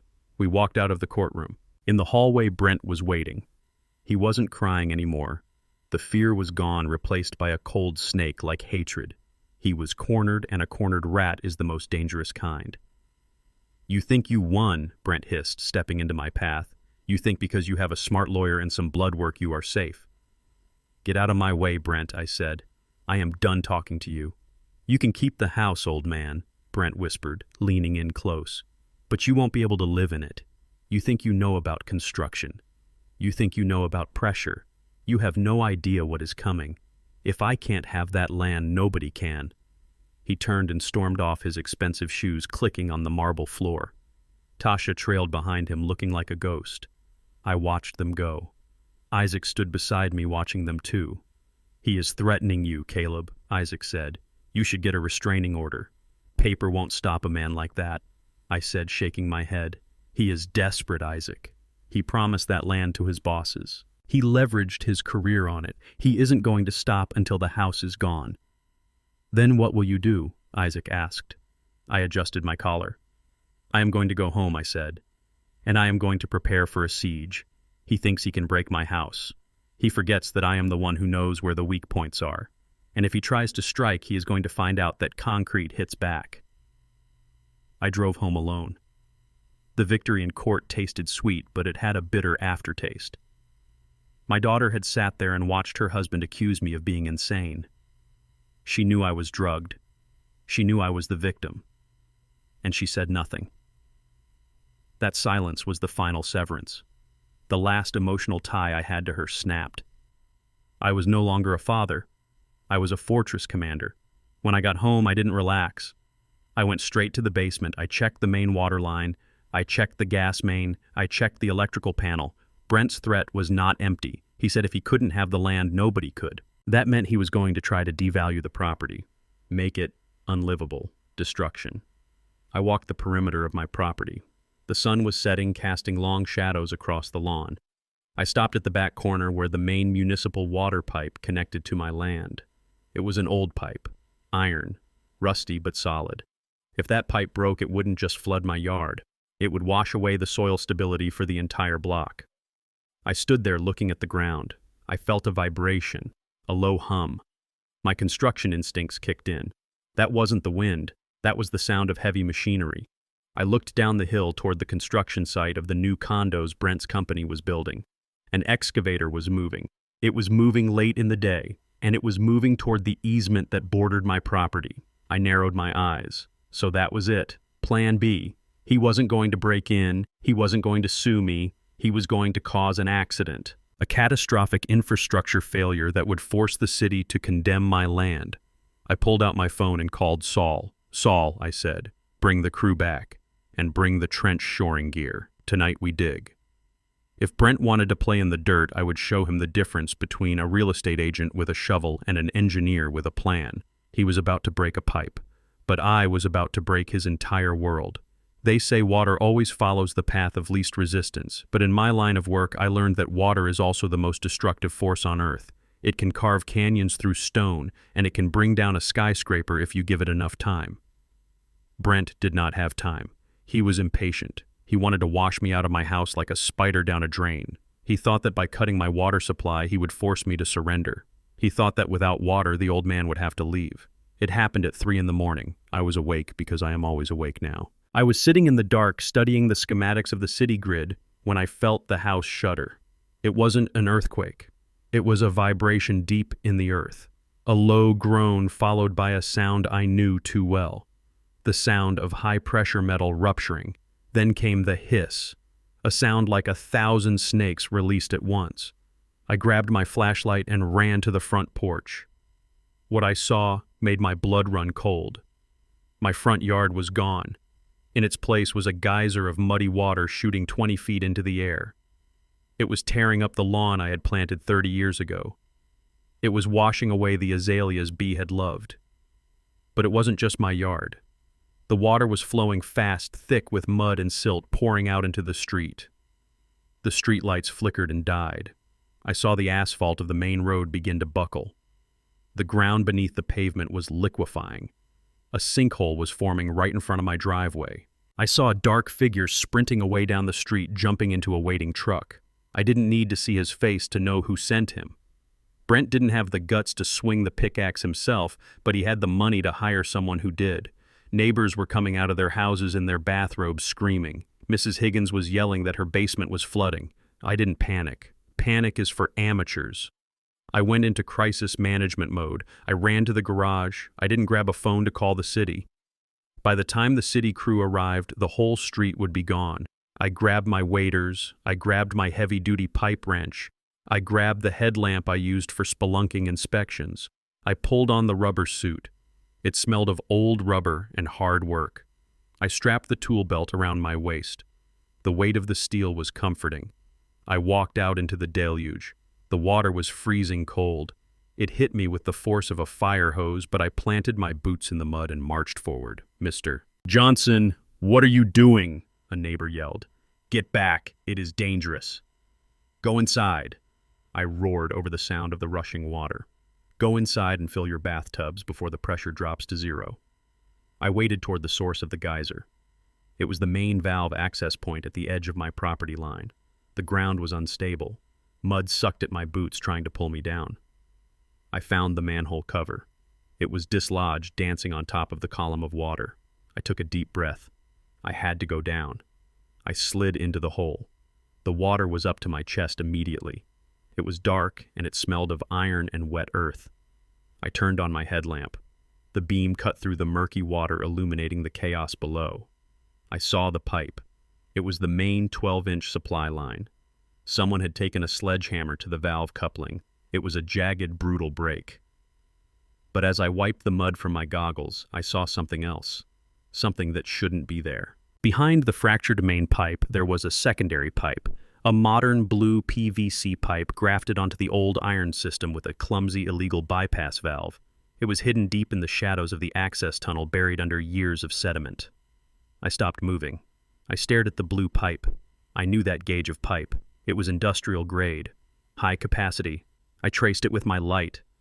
It ran away from my house. It ran south, south toward the hill, south toward the only construction project big enough to need that kind of drainage capacity. The Centurion, Brent's project. My mind raced, connecting the dots faster than a computer. Brent's company had been building those luxury condos for 6 months. They had been complaining about the cost of connecting to the city's sewage grid, which was miles away. So they had cheated. They had dug a secret line and tapped into the old storm drain system that ran under my property. They were using my land as a toilet for their luxury high-rise. They were dumping their runoff into the city's clean water infrastructure illegally to save millions. And by breaking my water main, Brent had just exposed his own dirty secret. The water level was rising. I had to act fast. I looked at the fracture. I couldn't fix the iron pipe without a welding crew. The street was going to flood no matter what. But I could do something about the blue pipe. I reached for the bypass valve on the blue PVC line. It was stiff with corrosion. If I am right, I whispered to myself in the dark, if I close this valve, the backup won't go into the street. It will go back where it came from. I gripped the wheel of the valve with my wrench. I applied pressure. My muscles burned.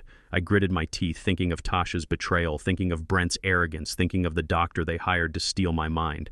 I channeled every ounce of my rage into my arms. The valve screeched, metal grinding against plastic. It turned, once, twice. I spun it until it locked shut. I had just capped the sewage output for a 20-story building. Physics is a beautiful thing. When you block a high-pressure output, the pressure has to go somewhere. It travels backward. It finds the path of least resistance. And the path of least resistance was now the basement toilets and the luxury showers of the Centurion model units.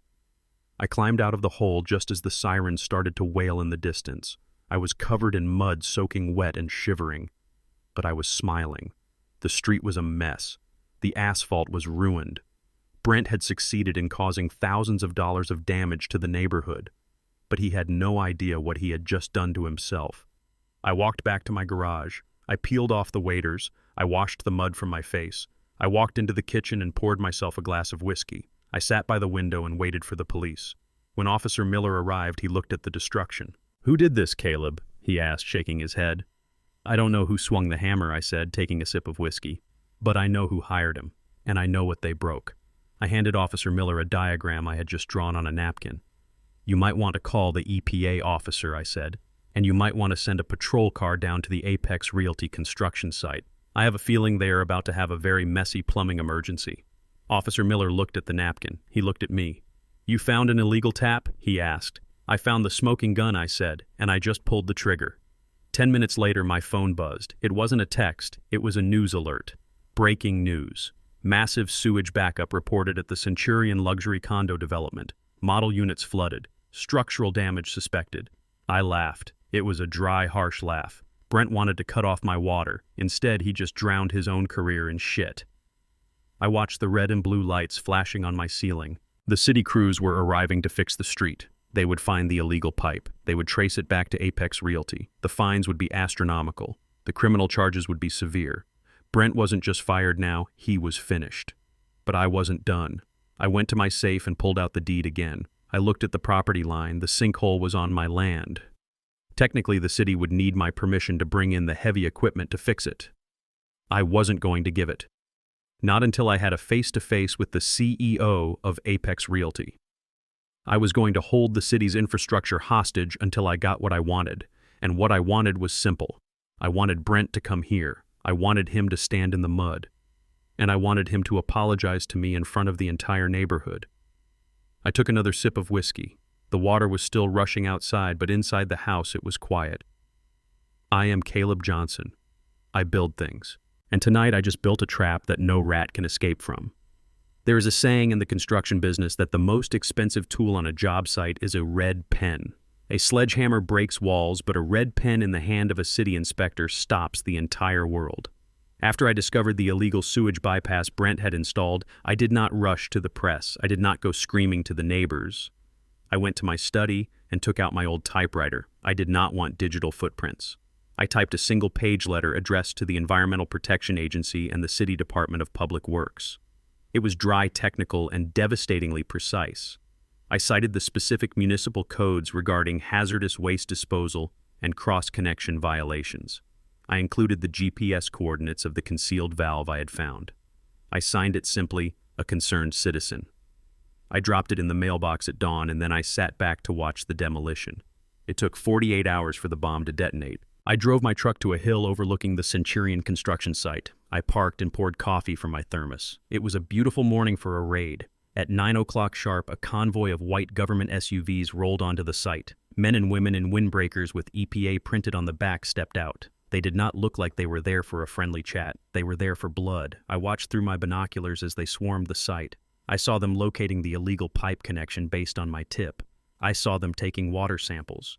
And then I saw the moment that ends a developer's career. The lead inspector pulled out a bright red sticker the size of a dinner plate. A stop work order. He slapped it right onto the main gate. The silence that followed was deafening. Cranes stopped moving. Jackhammers fell silent. Trucks turned off their engines. In the construction world, silence costs about $10,000 a minute. I saw Brent running out of the site trailer. He was waving his arms, screaming at the federal agents. I could not hear him, but I knew exactly what he was saying. He was trying to bluff. He was trying to lie. But you cannot lie to a water sample. I watched as the lead agent handed Brent a citation that looked thick enough to be a novel. Brent slumped against the chain-link fence. He looked like a man who had just watched his own funeral. The project was dead. The fines for an illegal sewage tap of that magnitude would be in the millions. The investors would pull out before lunch. Apex Realty would likely face criminal charges. Brent was not just fired, he was radioactive. No one in this state would ever hire him to build a doghouse, let alone a condo.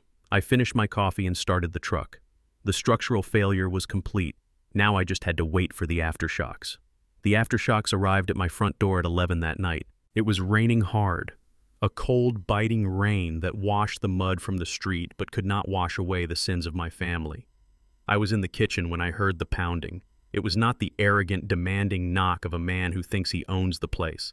It was the frantic, terrified hammering of someone running for their life. I turned on the security monitor. It was Tasha. She looked broken. Her hair was plastered to her face. She was wearing a coat over her pajamas and she was shivering violently. But it was her eyes that stopped me cold. I had seen that look before. I saw it when she was 6 years old and a neighborhood dog chased her. It was the look of pure terror. "Dad," she screamed, her voice cracking over the intercom. "Dad, please open the door. He is crazy. He is smashing everything."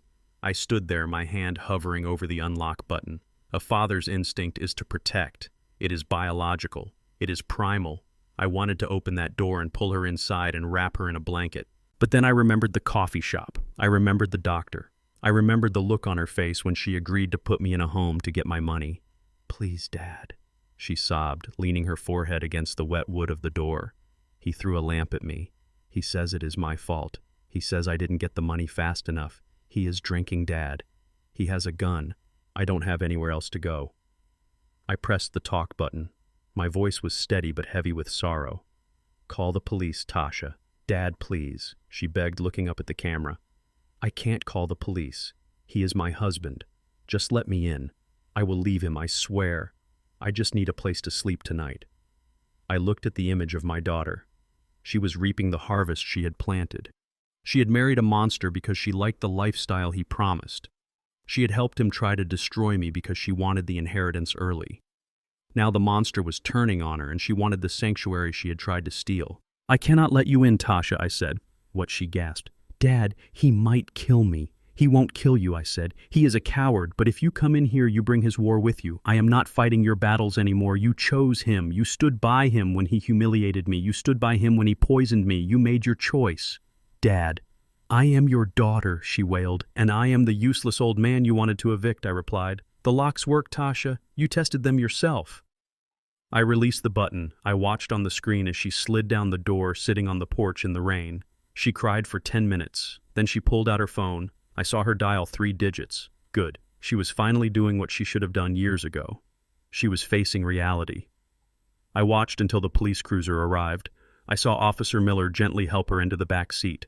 I saw them drive away. She was safe. She was warm. But she was not in my house. I turned off the monitor. The kitchen was quiet. The rain drummed against the window like 1,000 fingers tapping in judgment. It was the hardest thing I have ever done. Turning my back on my own child. But a foundation cannot hold up a structure that is actively trying to tear it down. Tasha had to hit rock bottom before she could rebuild. And tonight, she hit the concrete. But Brent was still out there. And now, he had nothing left to lose. He had lost his job, his reputation, his money, and his wife. A man with nothing to lose is a dangerous variable. The equation was not balanced yet. I went to the hallway closet and took out my old baseball bat. It was weighted ash solid and heavy. I placed it next to my bed. The EPA had shut down his site, but I had a feeling the final demolition was going to happen right here on my front lawn. People think real estate is about location, location, location. They are wrong. It is about access, access, access. If you own a castle, but your enemy owns the drawbridge, you do not have a castle, you have a prison. For 40 years, people looked at my property and saw a nice 4-bedroom house on a large lot. They saw the oak trees and the manicured lawn. Even Brent, when he lived here, only saw the house. He saw the granite countertops he wanted to install and the walls he wanted to knock down. He walked my backyard every single day for 3 years, smoking his expensive cigars and looking at his phone. He walked right over the most valuable thing I own, and he never once looked down. He never asked why my property line extended in a weird, narrow finger all the way to the ridge behind the woods. He never asked why I paid property taxes on a 10-foot wide strip of scrub brush and rocks that ran for half a mile behind the subdivision. He called it the jungle. He told Tasha we should pave it over, but I called it the green strip. In 1982, when the city was just starting to expand, I looked at the master plan. I saw where the electrical grid was heading. I saw that the geography of this valley meant that if anyone ever wanted to bring high-voltage power lines to the south side, they would have to cross that specific ridge. The land around it was protected wetlands. You cannot build on wetlands. There was only one solid corridor of dry bedrock capable of supporting transmission towers. So I bought it. I bought that useless strip of land for $500 from a farmer who thought I was an idiot. B thought I was crazy too. She asked why we were buying dirt that we couldn't build on. I told her simply that we were not buying dirt, we were buying a toll booth. I had almost forgotten about it until the sewage line incident. But as I sat in my study, looking at the blueprints of the Centurion that Brent had foolishly left on the kitchen counter months ago, I noticed something. The Centurion was a beast. 2 residential towers, a shopping mall, a heated underground garage, a complex like that consumes electricity like a small city. You cannot run a building like that on standard residential lines. You need high-voltage feeders. You need fiber optic bundles for the internet. I traced the proposed utility lines on Brent's map. They stopped at the edge of the construction site. I pulled out my old survey map from 1982. I laid it over Brent's map. I smiled. It was a cold, hard smile. The only way to get power to Brent's career-defining project was to run the cables right down the spine of my green strip. The next morning, I was not surprised when a black sedan pulled into my driveway. It was not the police. It was not Tasha. It was a man in a hard hat and a high-visibility vest holding a clipboard. The logo on his truck said Metro Power and Light. I walked out to the porch. I had my coffee in hand. "Mr. Johnson," the man asked. He looked tired. "That is me. I am Frank Henderson from Metro Power. We spoke on the phone a few months ago about vegetation management." I nodded. I remembered. They wanted to trim some trees. "I am actually here about a different matter today," Mr. Henderson said, shifting his weight. He looked nervous. "We are upgrading the grid for the new development down the hill, the Centurion project." I took a sip of coffee. "I heard they are having some plumbing issues," I said dryly. Henderson chuckled nervously. "Yeah, I heard. A real mess. But that is not my department. We need to run the primary feeders this week. The developer is screaming about deadlines. We just realized that the most efficient route crosses the rear easement of your property. That strip of land behind the woods. The most efficient route," I repeated. "Or the only route." Henderson paused. He stopped smiling. "Well, sir, due to the wetlands on the east and the highway on the west, your land is the only viable corridor for the towers." "I see," I said. "So you need an easement." "It is just a formality," Henderson said, quickly pulling a document from his clipboard. "Standard agreement. We pay you a one-time fee of $5,000 for the disturbance and we run the lines. It will not affect your house at all. You will never even see the wires." $5,000, I said, looking at the paper. "It is a generous offer for unused land," Henderson pressed. "The developer is actually subsidizing it to speed things up." I looked at the signature line. It was blank. I looked at the project name, the Centurion. I looked at the developer listed, Apex Realty. I handed the clipboard back to him. "No," I said. Henderson blinked. "Excuse me," I said. "No," I replied, turning back to my door. "I am not signing it," Mr. Johnson Henderson said, stepping forward, his voice rising. "You do not understand. We have crews scheduled for Monday. If we do not lay these lines, the project cannot connect to the grid. They have elevators to test. They have HVAC systems to run. Without this power, that building is just a concrete statue." "I know," I said. "I am a structural engineer. I know exactly what happens to a modern building without electricity. The ventilation fails. The humidity rises. The mold starts in 48 hours. And without a certificate of occupancy, the bank calls in the construction loan." Henderson stared at me. He realized suddenly that he was not talking to a confused pensioner. He was talking to a man who understood the game better than he did. "Sir," he said, his tone changing to one of desperation, "if you deny this easement, Apex Realty will sue for eminent domain. They will take the land." "Let them try," I said. "Eminent domain requires proof of public necessity. This is not a public utility project. This is a private luxury condo development. The Supreme Court ruled on this 10 years ago. You cannot take my land just to help a private company make a profit." Henderson went pale. He knew the case law. He knew I was right. "So what do you want?" he asked. "More money. 10,000. 20. I looked down the hill toward the construction site where the cranes sat idle. "I do not want money, Mr. Henderson. I have plenty of money." "Then what do you want?" "I want the person who needs this power to come here and ask for it," I said. "You mean the project manager?" "No," I said. "I mean the lead agent.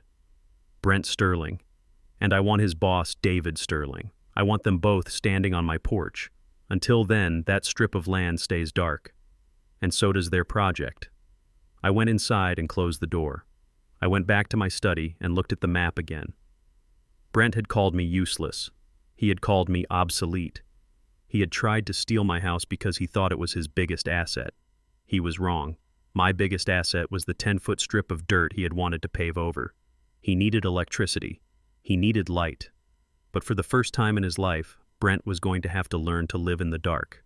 I watched Henderson make a phone call from his truck. I could see him waving his arms. He was delivering the bad news. The sewage backup had cost them time. The lack of power was going to cost them the war. I sat down at my desk.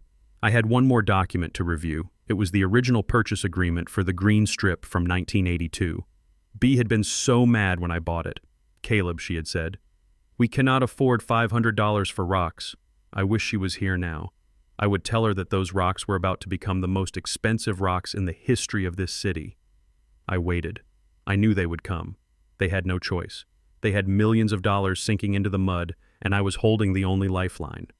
But this time, I was not going to be the nice guy who paid the credit card bills. I was the toll booth operator, and the price of admission was going to be everything they had. They say a facade is only as good as the bolts holding it to the frame.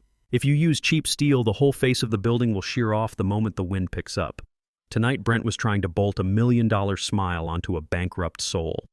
He had rented the grand ballroom at the Plaza Hotel. It was a black-tie gala ostensibly to raise money for urban development, but in reality it was a desperate attempt to stop the bleeding. After the sewage disaster and the EPA shutdown, the investors were circling like sharks. Brent needed fresh meat. He needed to convince them that the project was still alive. He needed to convince them that he had solved the power problem.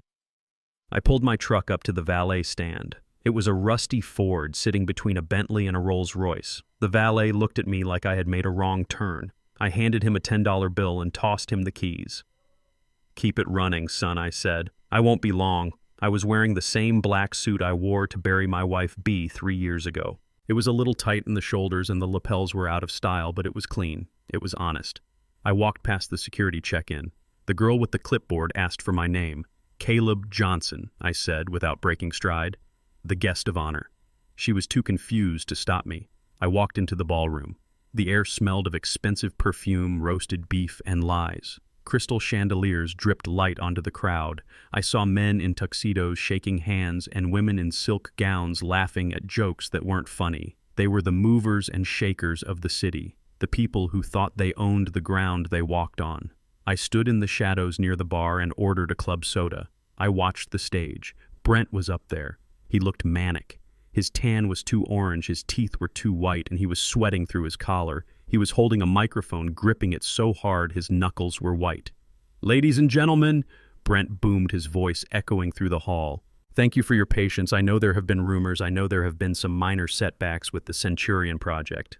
But I am here tonight to tell you that those hurdles have been cleared." He paused for applause. It was scattered and polite. "The biggest question has been the electrical infrastructure," Brent continued, flashing a smile that didn't reach his eyes. "Critics said we couldn't power the towers. They said we didn't have access.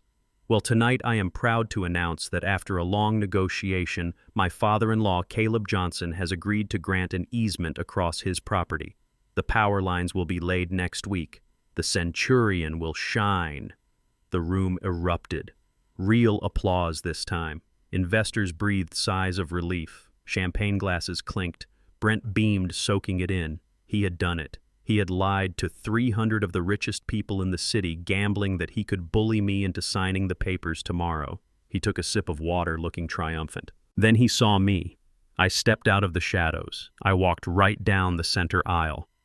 The crowd parted for me, not because they knew who I was, but because I walked with the momentum of a freight train. Brent froze. The glass of water stopped halfway to his mouth. His eyes went wide. He motioned frantically to a security guard, but it was too late. I was already at the stage.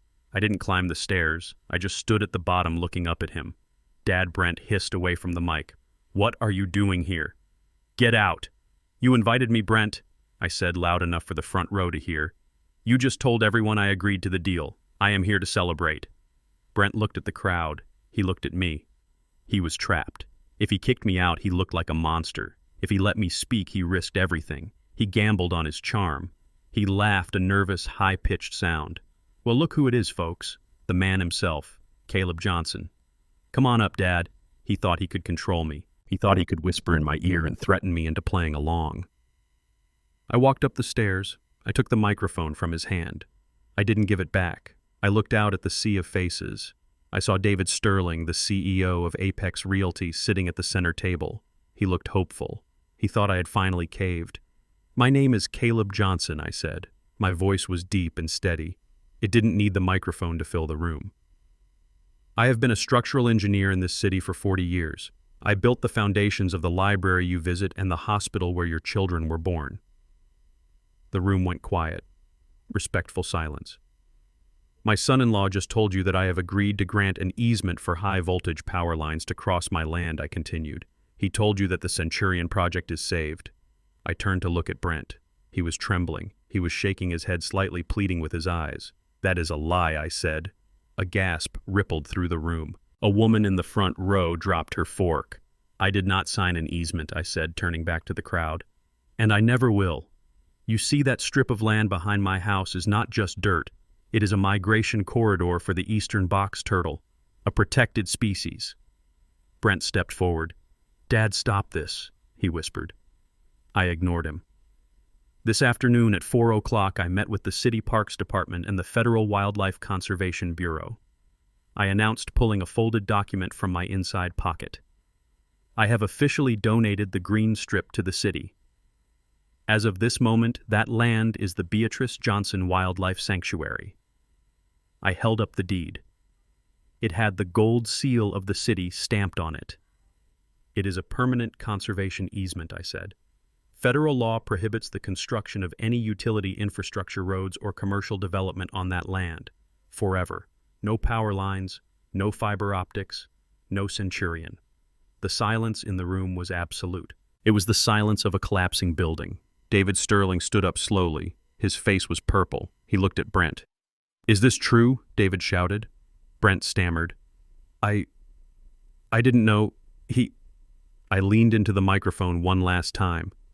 "My son-in-law bet your money on land he didn't own," I said. "He tried to build a castle in the air, but gravity always wins. Enjoy your dinner." I dropped the microphone. It hit the floor with a deafening thud. I walked off the stage. Chaos erupted behind me. I heard David Sterling screaming.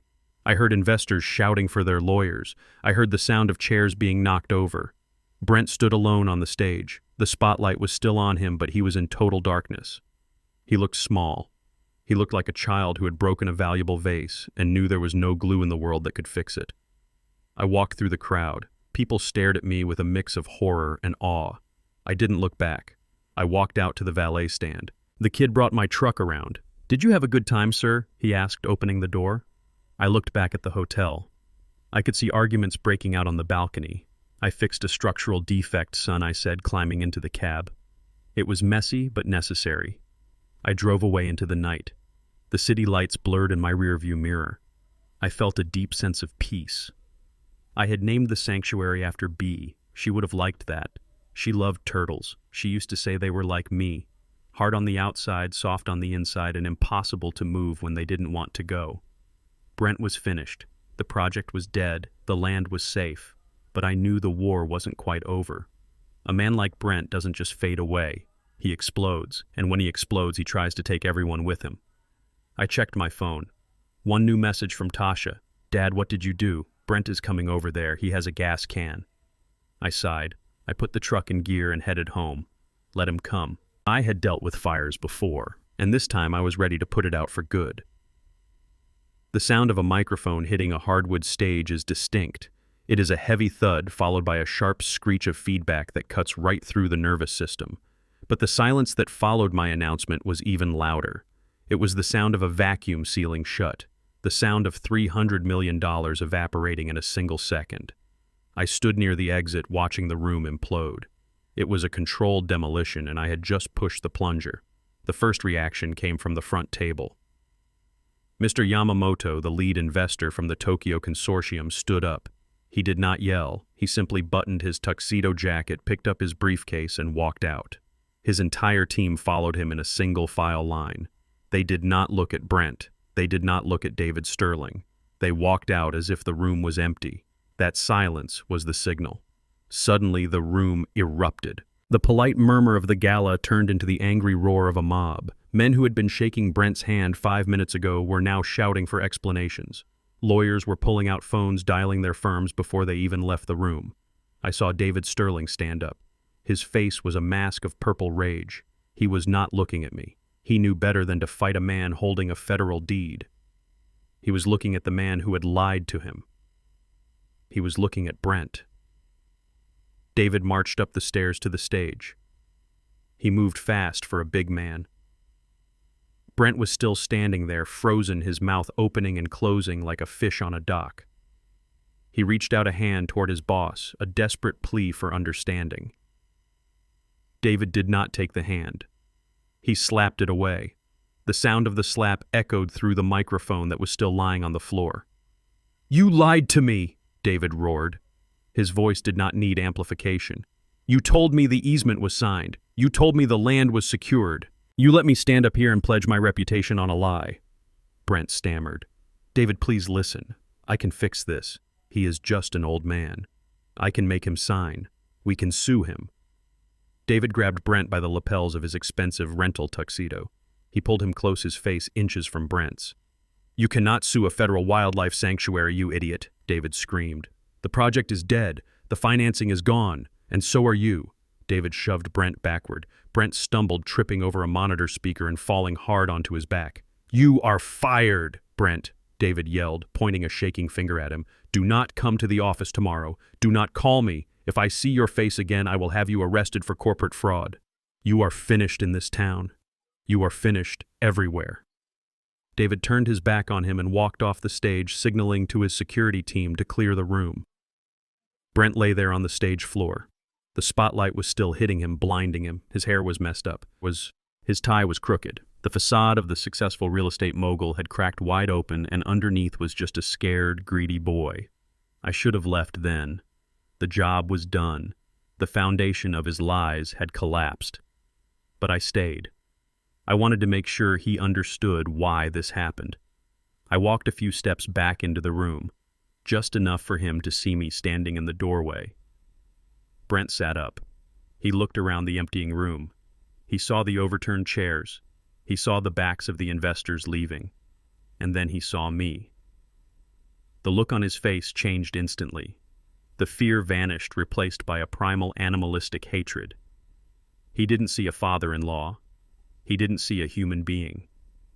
He saw the architect of his destruction. "You," Brent screamed. It was a guttural sound like an animal caught in a trap. He scrambled to his feet. He didn't care about the investors anymore. He didn't care about his boss. He only wanted blood. My blood. "You ruined everything," he shrieked, jumping off the stage. "I will kill you." He started running toward me. He was 35 years younger than me. He was faster. He was fueled by adrenaline and rage. He knocked over a waiter carrying a tray of champagne glasses. The crash of breaking glass added to the chaos. People screamed and scattered. I did not move. I stood my ground. My feet were planted shoulder-width apart, just like I stood when I was bracing a wall against the wind. I was not afraid of him. A building does not fear the storm. It endures it.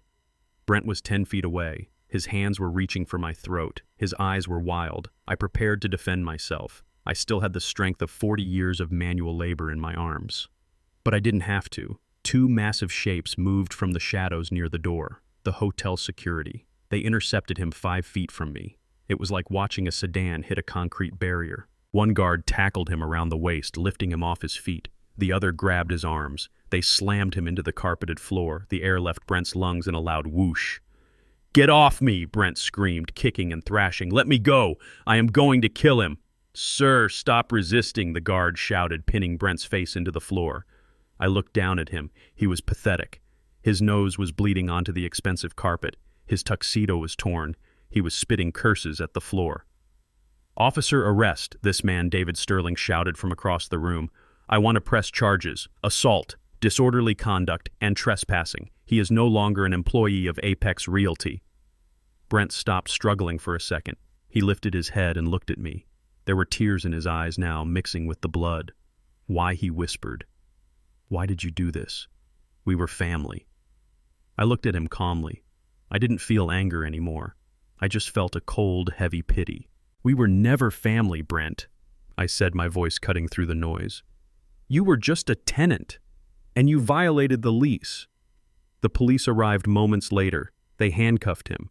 They dragged him out of the ballroom. He was still screaming threats, but they sounded hollow now. The investors watched with disgust. This was the man who wanted to handle their millions, this violent, unstable child.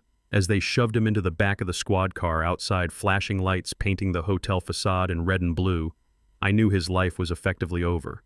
An assault charge, a public meltdown, corporate fraud. His name was Mud. He would never sell a stick of gum in this city again, let alone a building. I walked out to my truck. The valet handed me my keys, looking at me with wide eyes. He had seen the whole thing. "Drive safe, sir," he said respectfully. I climbed into the cab of my old Ford. The seat was worn but comfortable. It smelled of old leather and hard work. I started the engine. It roared to life, reliable and strong. I drove away, leaving the Plaza Hotel behind me. I didn't turn on the radio. I just listened to the hum of the tires on the pavement. My phone buzzed. It was Tasha again. "He is calling me from the police station," she texted. "He is screaming. He says he needs bail money. What do I do?" I pulled over to the side of the road. I typed a reply. "You do nothing, Tasha. You let him sit there. You let him feel the weight of the roof he pulled down on his own head." I put the phone away and merged back into traffic. The war was over. The enemy was in chains. My land was safe. But as I drove through the dark streets toward my empty house, I didn't feel like celebrating. Demolition is necessary work, but it is never pretty. It leaves a mess. It leaves dust. I had saved my dignity. I had saved my legacy, but I had lost my family. I thought about Bea. She would have cried for them. She had a soft heart. But she also knew that you cannot build a straight house with crooked timber. I had tried to straighten them out for years. Tonight I had simply removed the rot. Now came the hardest part of any job, cleaning up the debris and trying to build something new from what was left. 3 days after Brent was dragged out of the Plaza Hotel in handcuffs, the doorbell rang. It was raining again, the kind of gray, persistent drizzle that soaks into your bones. I was in the living room boxing up the last of Bea's porcelain figurines.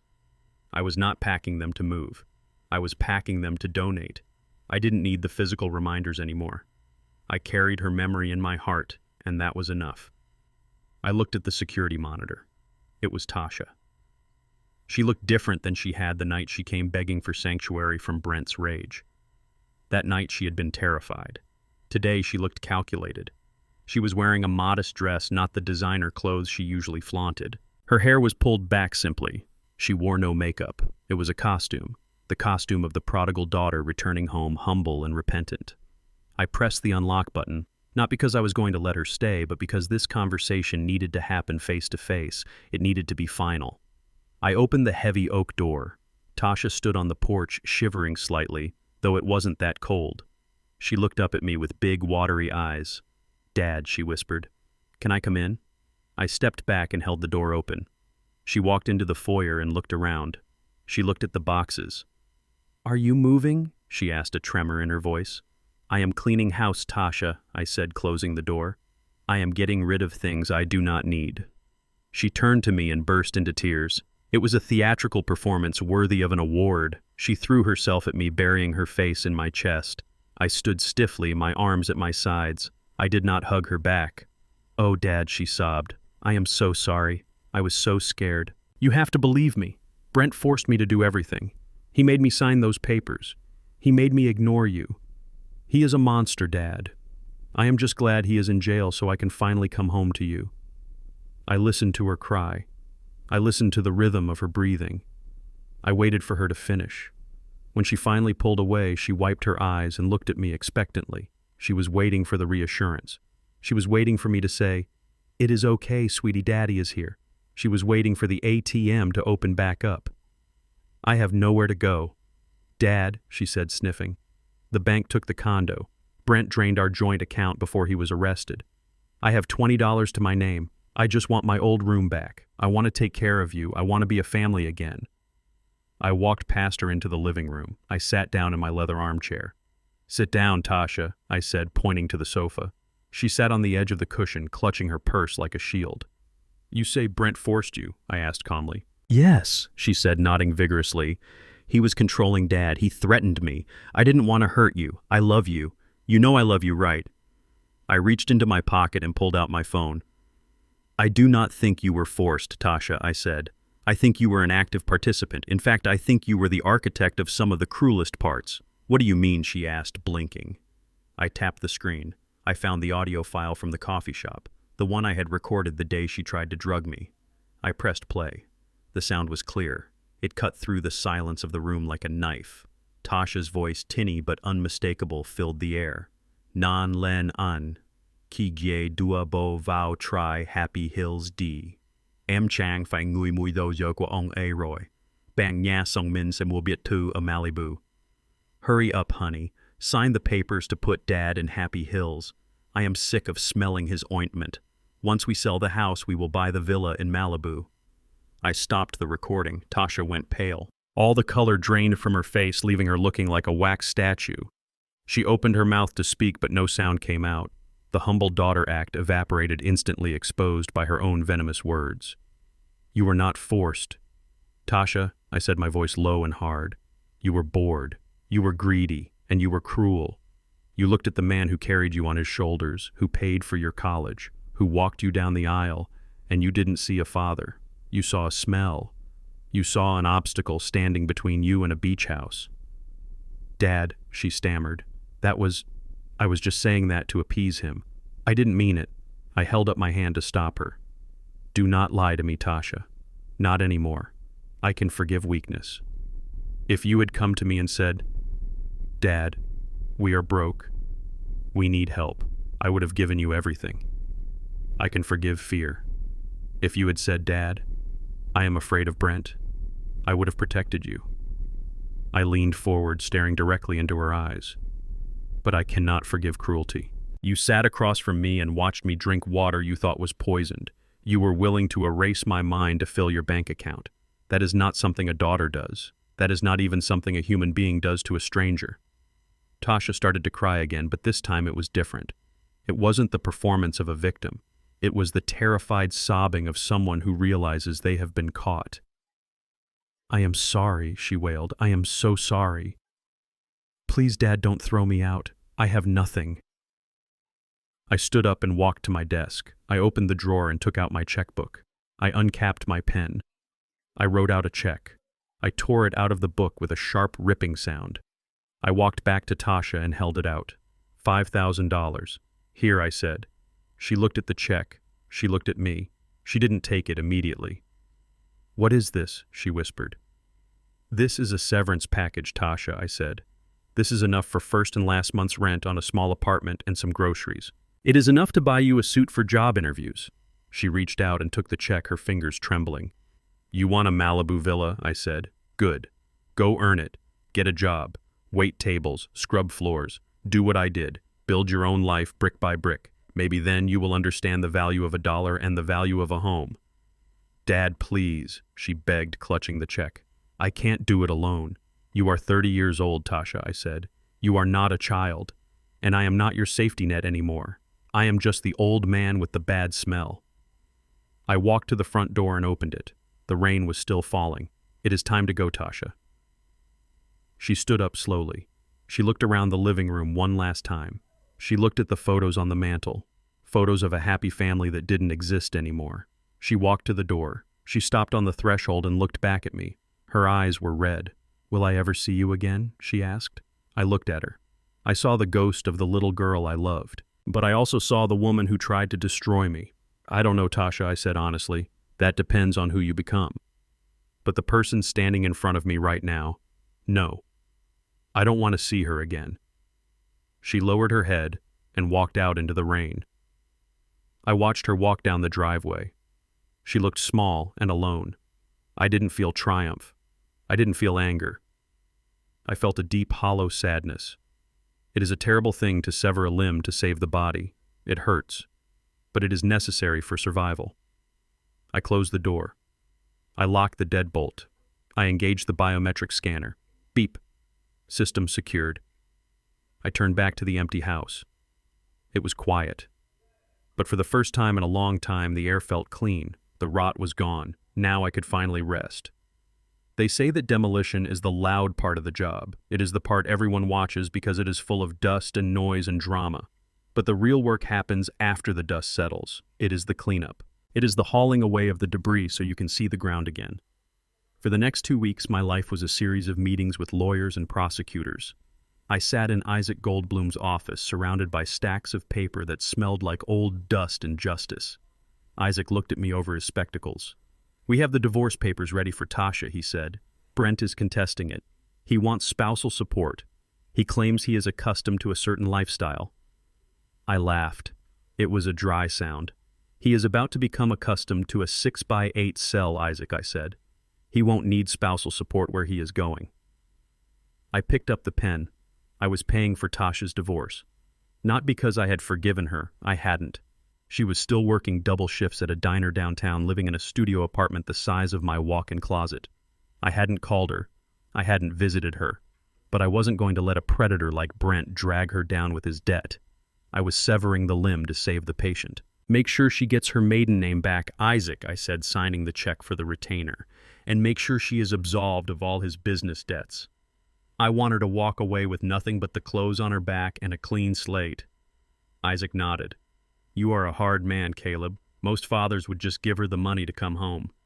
I looked out the window at the city skyline. If I give her the money, Isaac, she learns nothing. If I give her freedom, she might learn how to survive.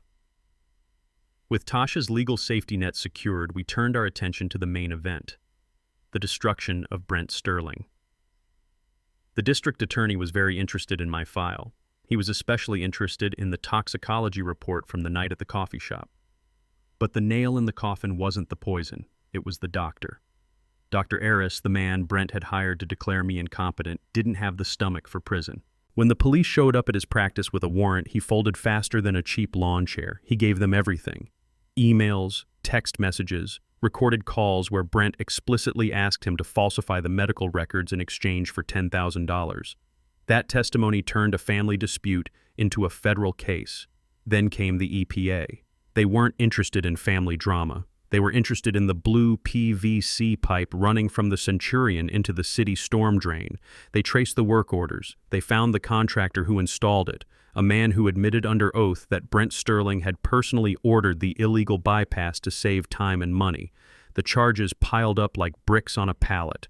Conspiracy to commit fraud, elder abuse, reckless endangerment, violation of the Clean Water Act. Brent's lawyer tried to cut a deal. He offered a plea.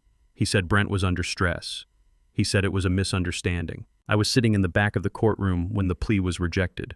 I saw the look on Brent's face. He looked at his lawyer, then he looked back at me. For the first time, I didn't see hatred in his eyes. I saw realization. He finally understood that he hadn't just fought an old man. He had fought a force of nature. The trial was short. The evidence was overwhelming. On a Tuesday morning, exactly 1 month after he turned off my TV, Brent stood before the judge. He wasn't wearing his expensive suit. He was wearing an orange jumpsuit provided by the county. He looked smaller. Without his ego to inflate him, he was just a man who had made a series of terrible choices. The judge was not lenient. "Mr. Sterling," she said, peering down from the bench, "you attempted to dismantle a man's life. You tried to steal his dignity, his home, and his mind. And when that failed, you endangered an entire community to save your profit margin." Brent looked down at his shackled hands. "I sentence you to 5 years in state prison," the judge announced, followed by 3 years of probation. "You are also ordered to pay restitution to the city for the environmental cleanup." The gavel banged. I didn't smile. I didn't cheer.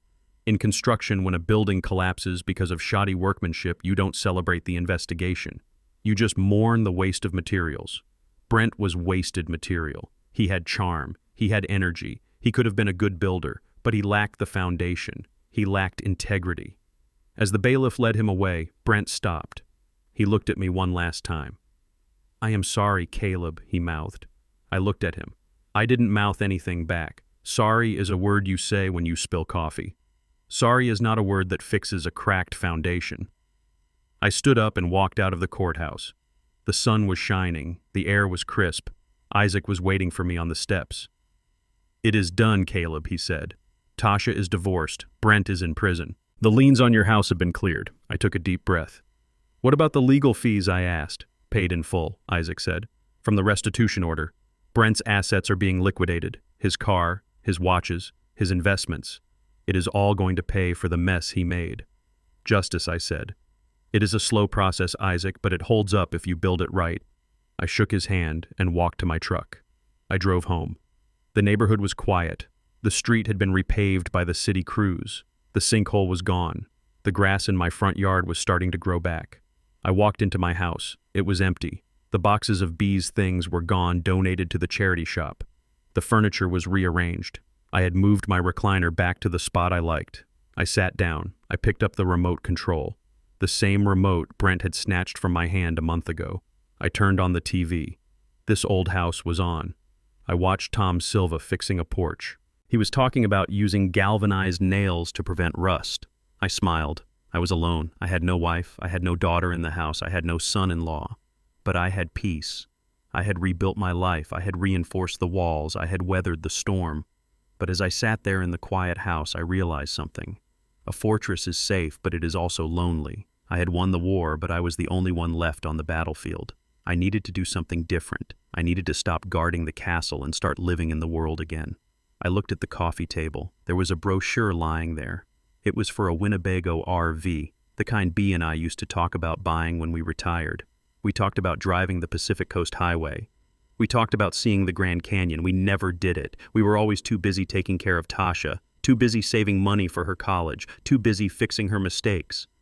Well, Tasha was on her own now. Brent was in a cage. I picked up the brochure. "I am 70 years old," I whispered to the empty room. I stood up. I walked to the kitchen and grabbed a beer. "I am not dead yet." I walked to the phone and dialed the dealership number on the back of the brochure. "Hello," a salesman answered. "This is Caleb Johnson," I said. "You have a 40-foot adventure on your lot, the one with the heavy-duty suspension." "Yes, sir, we do," the salesman said. "Is it ready to drive off the lot today?" I asked. "It sure is." "Good," I said. "I am coming down, and I am paying cash." I hung up the phone. I looked around the kitchen. I looked at the table where I had eaten thousands of meals. I looked at the window where I had watched my family fall apart. It was time to leave. Not because I was evicted, but because I was choosing to go. The house was just wood and brick. I could sell it. I could keep it. It didn't matter. My home wasn't here anymore. My home was wherever I decided to park my boots. I finished my beer and threw the bottle in the recycling bin. The demolition was over. The cleanup was done. Now it was time to build something just for me. Selling a house you built with your own hands is not like selling a car or a piece of furniture. It is like transplanting a heart. You have to make sure the new body will not reject it. You have to make sure the new owners understand that the creak in the hallway floorboard is not a defect, but a greeting. I put the house on the market 3 days after Brent was sentenced. The sign in the yard did not say Apex Realty. It was a private sale. I screened the buyers myself. I had a line of developers knocking on my door offering cash. They wanted to tear it down and build 2 modern boxes on the lot. I turned them all away. I told them the foundation was too strong for their weak ambitions. Then came Michael and Sarah. They were young, barely 30. Michael was a carpenter, and Sarah was a landscape architect. When they walked in, they did not talk about knocking down walls. They talked about the crown molding. They ran their hands over the oak banister I had sanded 40 years ago. Michael looked at the exposed beams in the living room and asked if they were original pine. I told him they were, and he smiled like a kid on Christmas. I knew then that the house would be safe. We sat at the kitchen table to sign the papers. I had one condition, a condition that was non-negotiable. "The land behind the wood line," I said, tapping the map. "The green strip. It is not part of the sale." Sarah nodded. We know Mr. Johnson. We checked the city records. It is the Beatrice Johnson Wildlife Sanctuary. We think it is beautiful. We promise to keep the trail clear, but we will never build on it. I looked at them. They were holding hands under the table. They reminded me of Bea and me when we were that age, full of hope and not yet scarred by the world. I signed the papers. I handed over the keys. The biometric locks were reset. The house was theirs. I walked out the front door with a single duffel bag. I did not look back. A builder knows when a project is finished. You pack your tools and you move to the next job site. My next job site was parked in the driveway. It was a 40-foot Winnebago Adventurer, a beast of a machine. It was painted a deep metallic blue that shimmered in the sun. It had a diesel engine that purred with the low rumble of unlimited potential. Inside it had a king-size bed, a full kitchen, and a shower with better water pressure than the Bluebird Motel. I climbed into the driver's seat.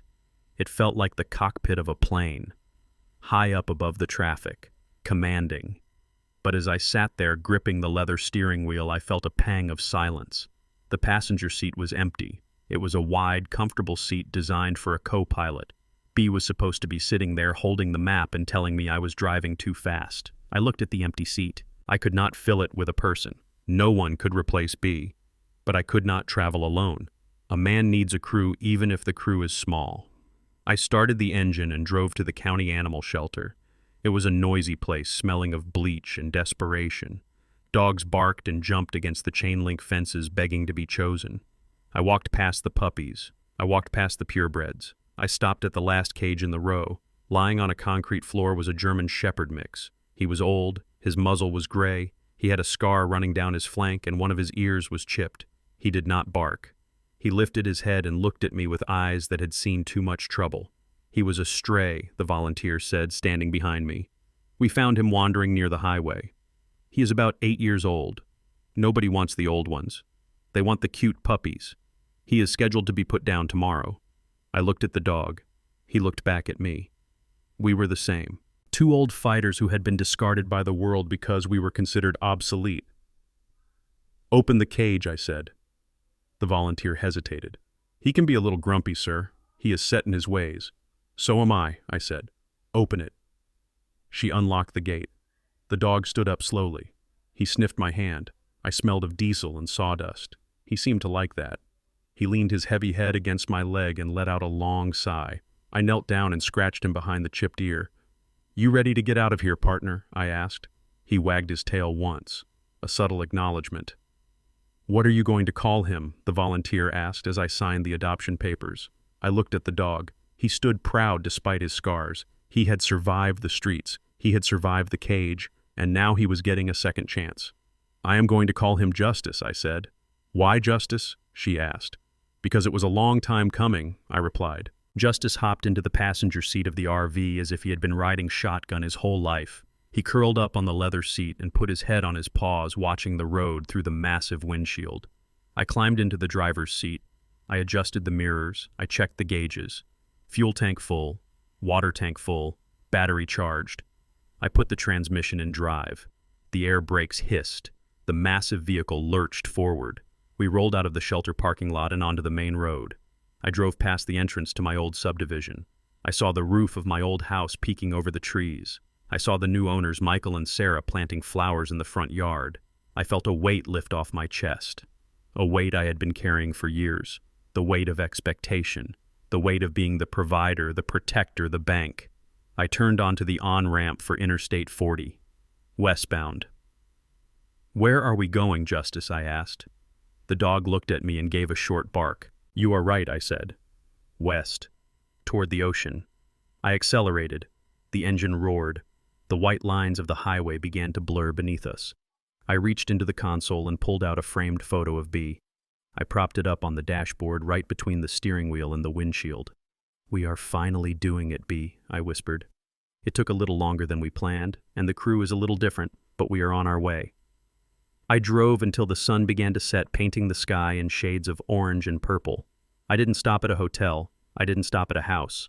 I pulled into a rest area overlooking a valley. I parked the RV. I extended the slide-outs.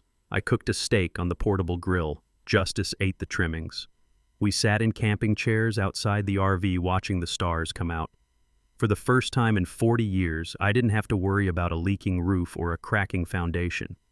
I didn't have to worry about a greedy son-in-law or an ungrateful daughter. My home was on wheels. My backyard was the entire continent of North America.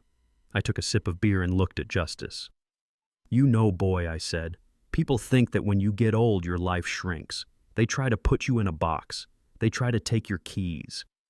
Justice looked up at me, his ears perked. "But they are wrong," I continued. "When you get old, you realize that the box was just an illusion. You can break the walls. You can drive away." My phone buzzed in my pocket. I pulled it out. It was a notification from the bank. The wire transfer from the sale of the house had cleared. The number was large, enough to drive this RV around the world 3 times. I turned the phone off. I threw it in the drawer. I looked at the road stretching out in front of us, silver in the moonlight. Tomorrow, we would see the Grand Canyon. The day after that, maybe the Rockies.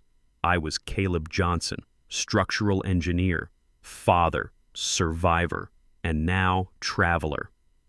"Come on, Justice," I said, standing up. "Let us get some sleep. We have a lot of ground to cover tomorrow." We went inside. I locked the door. But this time I didn't lock it to keep enemies out. I locked it to keep the peace in. The engine ticked as it cooled down. The wind whispered through the trees. I closed my eyes, and for the first time in months, I didn't dream of demolition. I dreamed of the open road. Before I turned the key and pointed my new home toward the horizon, I had one last inspection to perform. In my line of work, you never walk away from a demolition site until you are sure the dust has settled and the debris is contained. You have to check the perimeter one last time.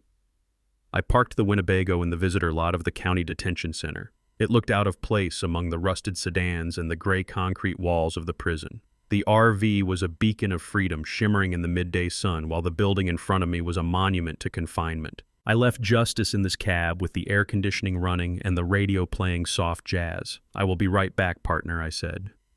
"Just taking out the trash." I walked through the double doors. The air inside smelled of industrial cleaner and stale sweat. It was the smell of bad choices. I went through the metal detector. I emptied my pockets. I showed my ID. The guards looked at me with bored eyes. To them, I was just another visitor coming to see another inmate. They didn't know that I was the one who put him in there. I sat in the visitation booth. It was a small cubicle divided by a thick pane of scratched plexiglass. On my side, there was a plastic chair bolted to the floor. On the other side was an empty steel stool. I waited. 10 minutes passed, then 20. I didn't check my watch. I had nowhere else to be. I had the rest of my life. Finally, the heavy steel door on the other side buzzed and clanked open. A guard stepped in, followed by a man in a bright orange jumpsuit. It took me a second to recognize him. Brent Sterling had always been a man who defined himself by his exterior. The Italian suits, the silk ties, the expensive haircuts, the manicured fingernails. Without those things, he looked like a ghost. His head was shaved, his face was gaunt pale and covered in a patchy stubble. He walked with a shuffle, his shoulders hunched. The arrogance that used to radiate from him like heat was gone, replaced by a shivering anxiety. He sat down. He didn't look at me at first. He looked at the handcuffs chained to the table. Then he slowly lifted his eyes. When he saw me, something flickered behind his gaze. It wasn't anger.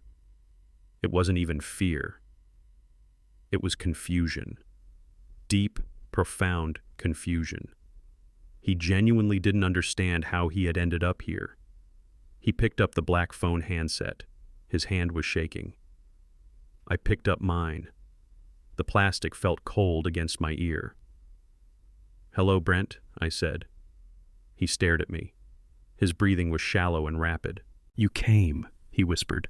His voice was scratchy, like he hadn't used it in days. "I knew you would come. I told my lawyer you would come. You are going to drop the charges, right? You are going to tell the DA it was all a mistake." I looked at him. Even now, sitting in a cage, he was trying to negotiate. He was trying to close a deal. "I am not here to drop charges, Brent," I said calmly. "I am leaving town today. I am driving west. I just came to say goodbye." "Goodbye," he repeated. The words seemed to choke him. "You are leaving. What about me?" "Caleb, look at where I am. I am in prison. I am surrounded by animals. You have to get me out. You have the money. You have the connections." I leaned forward. The plexiglass was cool against my forehead. You put yourself in there, Brent. You poured the foundation of this cell every time you lied, every time you cheated, every time you treated people like rungs on a ladder. Brent's face twisted. The confusion turned into desperation. He started to pull at his handcuffs. The chain rattled against the steel table. "Stop it," he hissed. "Stop acting so holy." I did what I had to do. I was trying to build something for us. For the family. For yourself, I corrected him. Always for yourself. He slammed his fist against the glass. The guard in the corner took a step forward, his hand resting on his baton. Brent flinched and lowered his hand. "Why are you doing this to me?" Brent screamed into the phone. Tears started to stream down his face, cutting tracks through the grime on his cheeks. "Why do you hate me so much? I was your son-in-law. We ate dinner at your table for 3 years. He leaned in close, his eyes wide and pleading. "You are my father, Caleb. You are the only father figure I have. How can you leave your son in a place like this?" I listened to him. I listened to the word father come out of his mouth. It was the same mouth that had called me useless, the same mouth that had called me a parasite, the same mouth that had ordered his wife to put me in a nursing home because I smelled like ointment. I didn't feel angry. I didn't feel sad. I felt a sense of closure. The structure was condemned. It was time to walk away. I reached up and adjusted my cap. It was a new cap. It had the logo of the National Park Service on it. "I am not your father, Brent," I said. My voice was steady, flat, and final. "I was your landlord. I was your banker. And for a while I was your victim. But I was never your father." Brent sobbed openly now, snot running down his nose. "But you can't just leave me," he wailed. I stood up. I looked down at him through the glass. "You know, Brent," I said, "I have been thinking about something you said to me. The night this all started." He looked up, wiping his eyes with his shoulder. "What?" "The night you took the remote control from my hand," I said. "You turned off the television. You looked at me, and you said watching TV was a waste of time. You said I needed to do something productive." Brent stared at me blankly. He didn't remember. To him it was just another Tuesday. To me it was the moment the world changed. I smiled. A genuine smile. "You were right, Brent. You were absolutely right." I paused, letting the words sink in. That TV show really was a waste of time. Since you turned it off, I have accomplished so much. I saved a wildlife sanctuary. I exposed a corrupt company. I fixed the city's infrastructure. I reclaimed my dignity. I bought an RV. And I cleaned out all the trash from my life. I looked around the sterile visiting room. I have been very productive, Brent.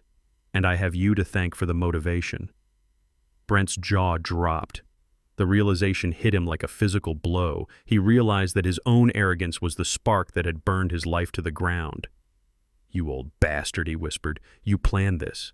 "I didn't plan it," I said. "I just finished it." I hung the phone back on the cradle. Brent started screaming. I couldn't hear the words anymore, but I could see his mouth moving.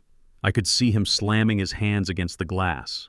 I could see the guard moving in, grabbing him by the shoulders, hauling him up from the stool.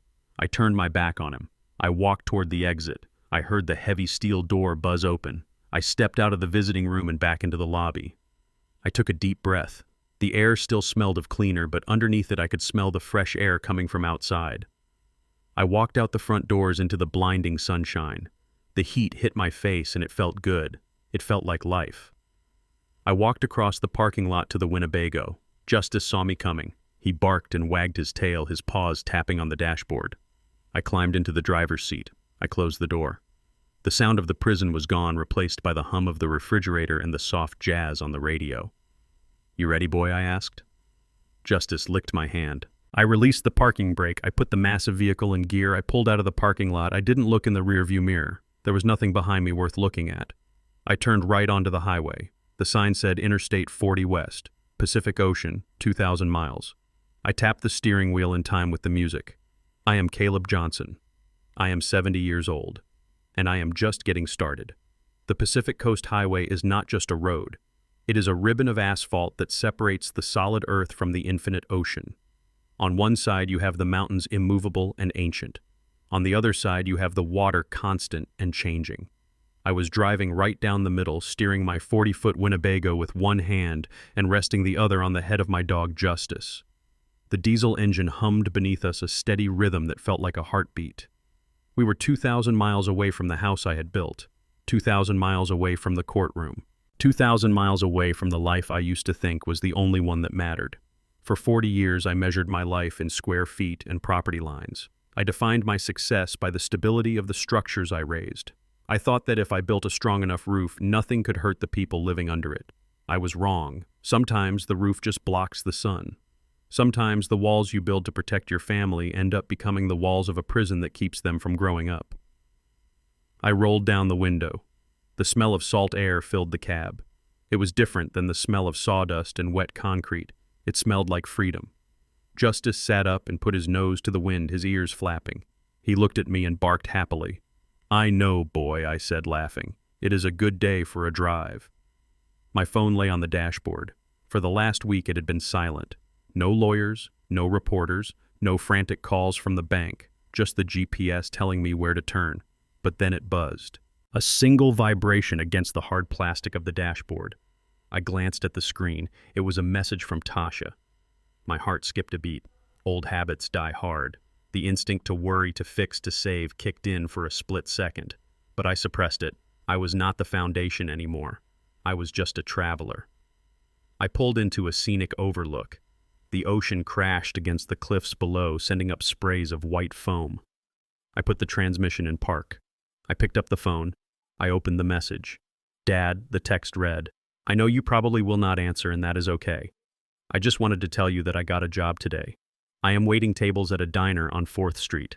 The pay is terrible and my feet hurt, but I paid for my own groceries tonight. I bought a loaf of bread and some eggs with money I earned myself." I read on. "I was angry at you when you closed the door that night. I hated you. But now I understand. If you had let me in, I would never have left that house. I would have stayed a child forever waiting for you or Brent to take care of me. Thank you for locking the door, Dad. Thank you for forcing me to grow up. I hope you are happy wherever you are." I looked at the words on the screen. They were simple words. But to me they were more beautiful than any skyscraper I had ever built. Tasha was building her own life. It was a small life right now, a life of eggs and bread and sore feet. But it was hers. It was built on a foundation of reality, not on the quicksand of entitlement. My thumb hovered over the reply button. I wanted to type, "I am proud of you." I wanted to type, "I love you." But I didn't. If I replied, I would open the door again. I would become her crutch again. She needed to stand on her own 2 feet without looking for my approval. She needed to know that she could survive the silence. I smiled. A tear rolled down my cheek and got lost in my gray beard. I put the phone down without replying. I looked out at the ocean. The sun was dipping below the horizon, painting the water in shades of gold and fire. "I am happy, Tasha," I whispered to the wind. "I am finally happy." I put the RV in gear. The air brakes hissed. Justice looked at me, tilting his head. "We are not stopping here, boy," I said. "We have a lot more world to see." I pulled back onto the highway. The road stretched out before us, endless and inviting. I was 70 years old. I had no house. I had no address.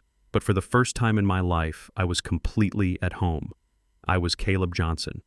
And I had finally built the one thing that would last forever. A life that belonged only to me.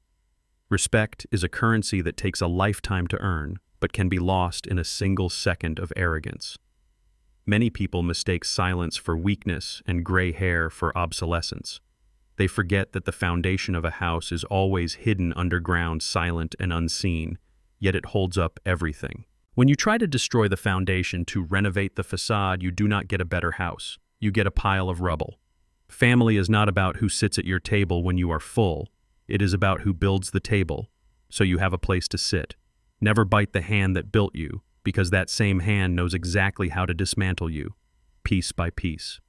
Thank you for listening to my story. If you have ever had to stand your ground to protect your dignity, or if you have ever had to teach a hard lesson to someone you love, leave a comment below. I read every single one.